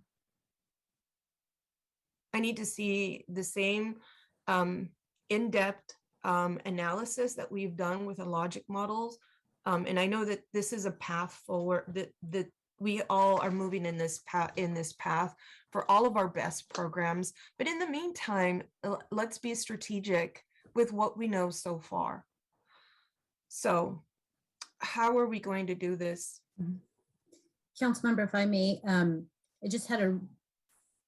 I hear you, and I agree that we need to really understand at a deeper level the extent of this problem, because I think, to your point, we know it, and we have to understand it for the city of San Jose. We are working with the public health department, who are updating their violence profile, it was done 10 years ago. It was about to be completed before COVID. And I was very happy to hear this week that they've been able to get back at it. And we will be getting that data, and it will be published soon, but it's going to be a key part of what we use for the strategic plan, and it will be holistic. So I'm hoping, because frankly, at our level, to be able to go into this level of detail and look at a comprehensive needs assessment, it isn't a part of our scope at this time. But I think in our partnership with public health and their ability to pull together quite a bit of data, we should be able to have a better picture and better handle on this in the coming months. I worked for this program more than 20 years ago. We knew it then, we know it now. And so, Angel, I'm really going to expect that this is aligned a lot more for our young girls, and that we're not waiting. This information is already out there. We just need to connect the dots in terms of what we're providing and what is impacting our young girls. They don't arrive to our intervention programs for no reason. And there needs to be this very direct line between us and what the county is doing in their Office of Women's Policy and their grant programs. And then if maybe we need to also have our best providers bid for some of those grants, and how do we coordinate that so that it makes sense for our girls in intervention youth services. And so I know this is a larger conversation. I don't expect for us to complete it here, but offline, I need for us to move in this direction. I think we've done enough talking. We know what the patterns are.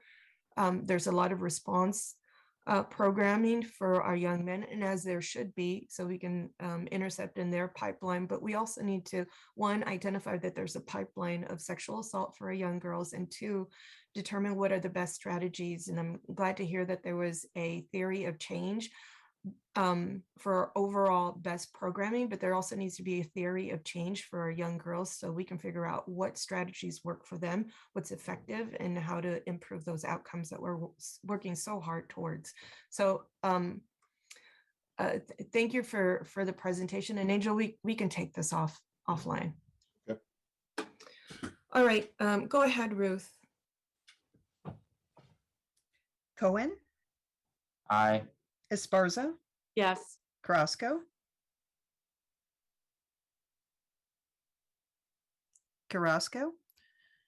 Arenas. Yes.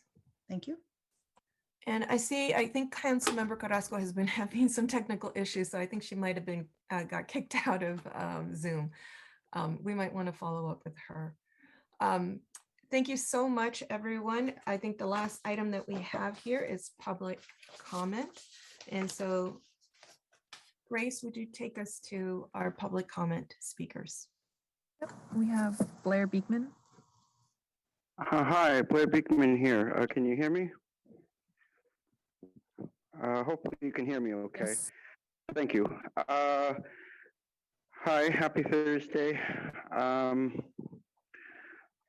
Thanks for the meeting. I think I wanted to first note and I don't know, just to say hi to all the years of good work from Alameda County Supervisor Wilma Chan, who just passed away yesterday. She did some really amazing work that I think that would be a lot of what you've been doing here on the NSC Commission, and for this last item as well.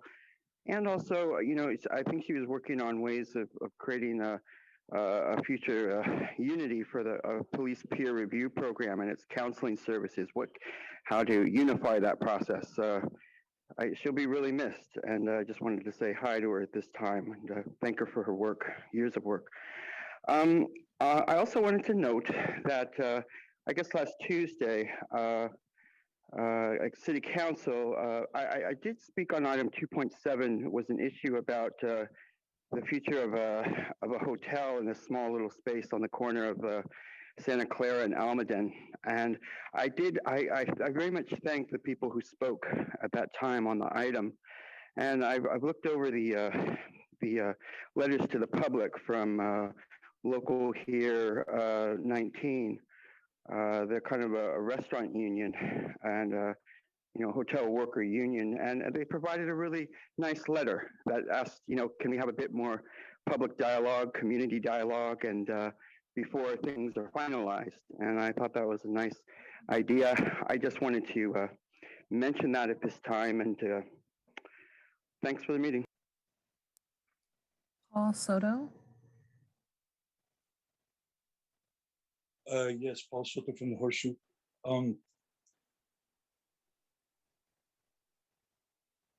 I have a lot of respect for the work that is being done in the nonprofit field. They are they're the between. If it wasn't for the nonprofit, I certainly couldn't rely on my government. And there are nothing but women that work in these nonprofits. It's the señoras that work in these nonprofits to protect the community and to make sure that its basic necessities are met. And if it's not, then they go to the powers that be to advocate on behalf to bring that resource back. They do that day in, day out. That's why I have so much respect for Rose and Lori. 45 years they have been doing it day in and day out in this city. They are my elders. I have a tremendous amount of respect for them. However, and I just wanted to say that just to kind of close that, because there's a subtext going on in this conversation, and so that just needs to be identified. Secondly, I would ask Angel that on my behalf, if you could, please contact Dr. Stephen Peaty and have him weigh in on the felon statute removal. I won't get it because my city rejects me now. My city has rejected me.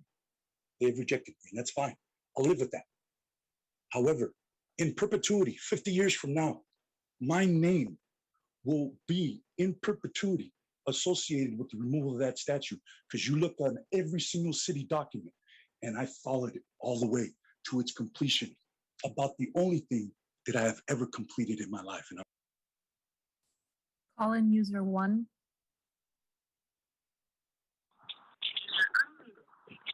Yeah, I'd like to give my support to the people who came out to City Hall yesterday, who were protesting about the forced vaccinations. And you guys have said nothing about that at all. It was on the news briefly. Meanwhile, you guys were giving some kind of proclamation for abortion rights. I missed that meeting, but you know, it's my body, my choice. What about for vaccines? And I don't really think that this is your proclamation was for women, because I saw how this city handled the murder of Bambi Larson, and my representative Pam Foley did nothing about it. She held a meeting that there was nothing said but hot air. If you're gonna protect women, you better protect women who have been brutally murdered versus abortion to the 9th month, which I believe is infanticide. And you can also take a look at these people you support, like Planned Parenthood. These are people from a eugenics society who've been trying to decimate the black and brown people that you guys talk about. They've been doing it for about a century. And you don't have to look very far into poor neighborhoods or right outside of an Indian reservation. There's an abortion clinic. If you ask me, it's classified, and it's a modern day genocide. And if anyone wants to further look at these things, look at the Stanford University study about their own people and their own administrators who supported eugenics, along with Nazi Germany, Planned Parenthood, the Ford Foundation, and a bunch of other think tanks. I want everyone to look up at Stanford University Eugenics and see what you see. Paul Soto, I think you'll find it interesting. This is a modern day genocide that they're practicing, and they're bringing people Back to the committee. Thank you. And so that is the end of our meeting, and have a wonderful rest of the day. Thank you.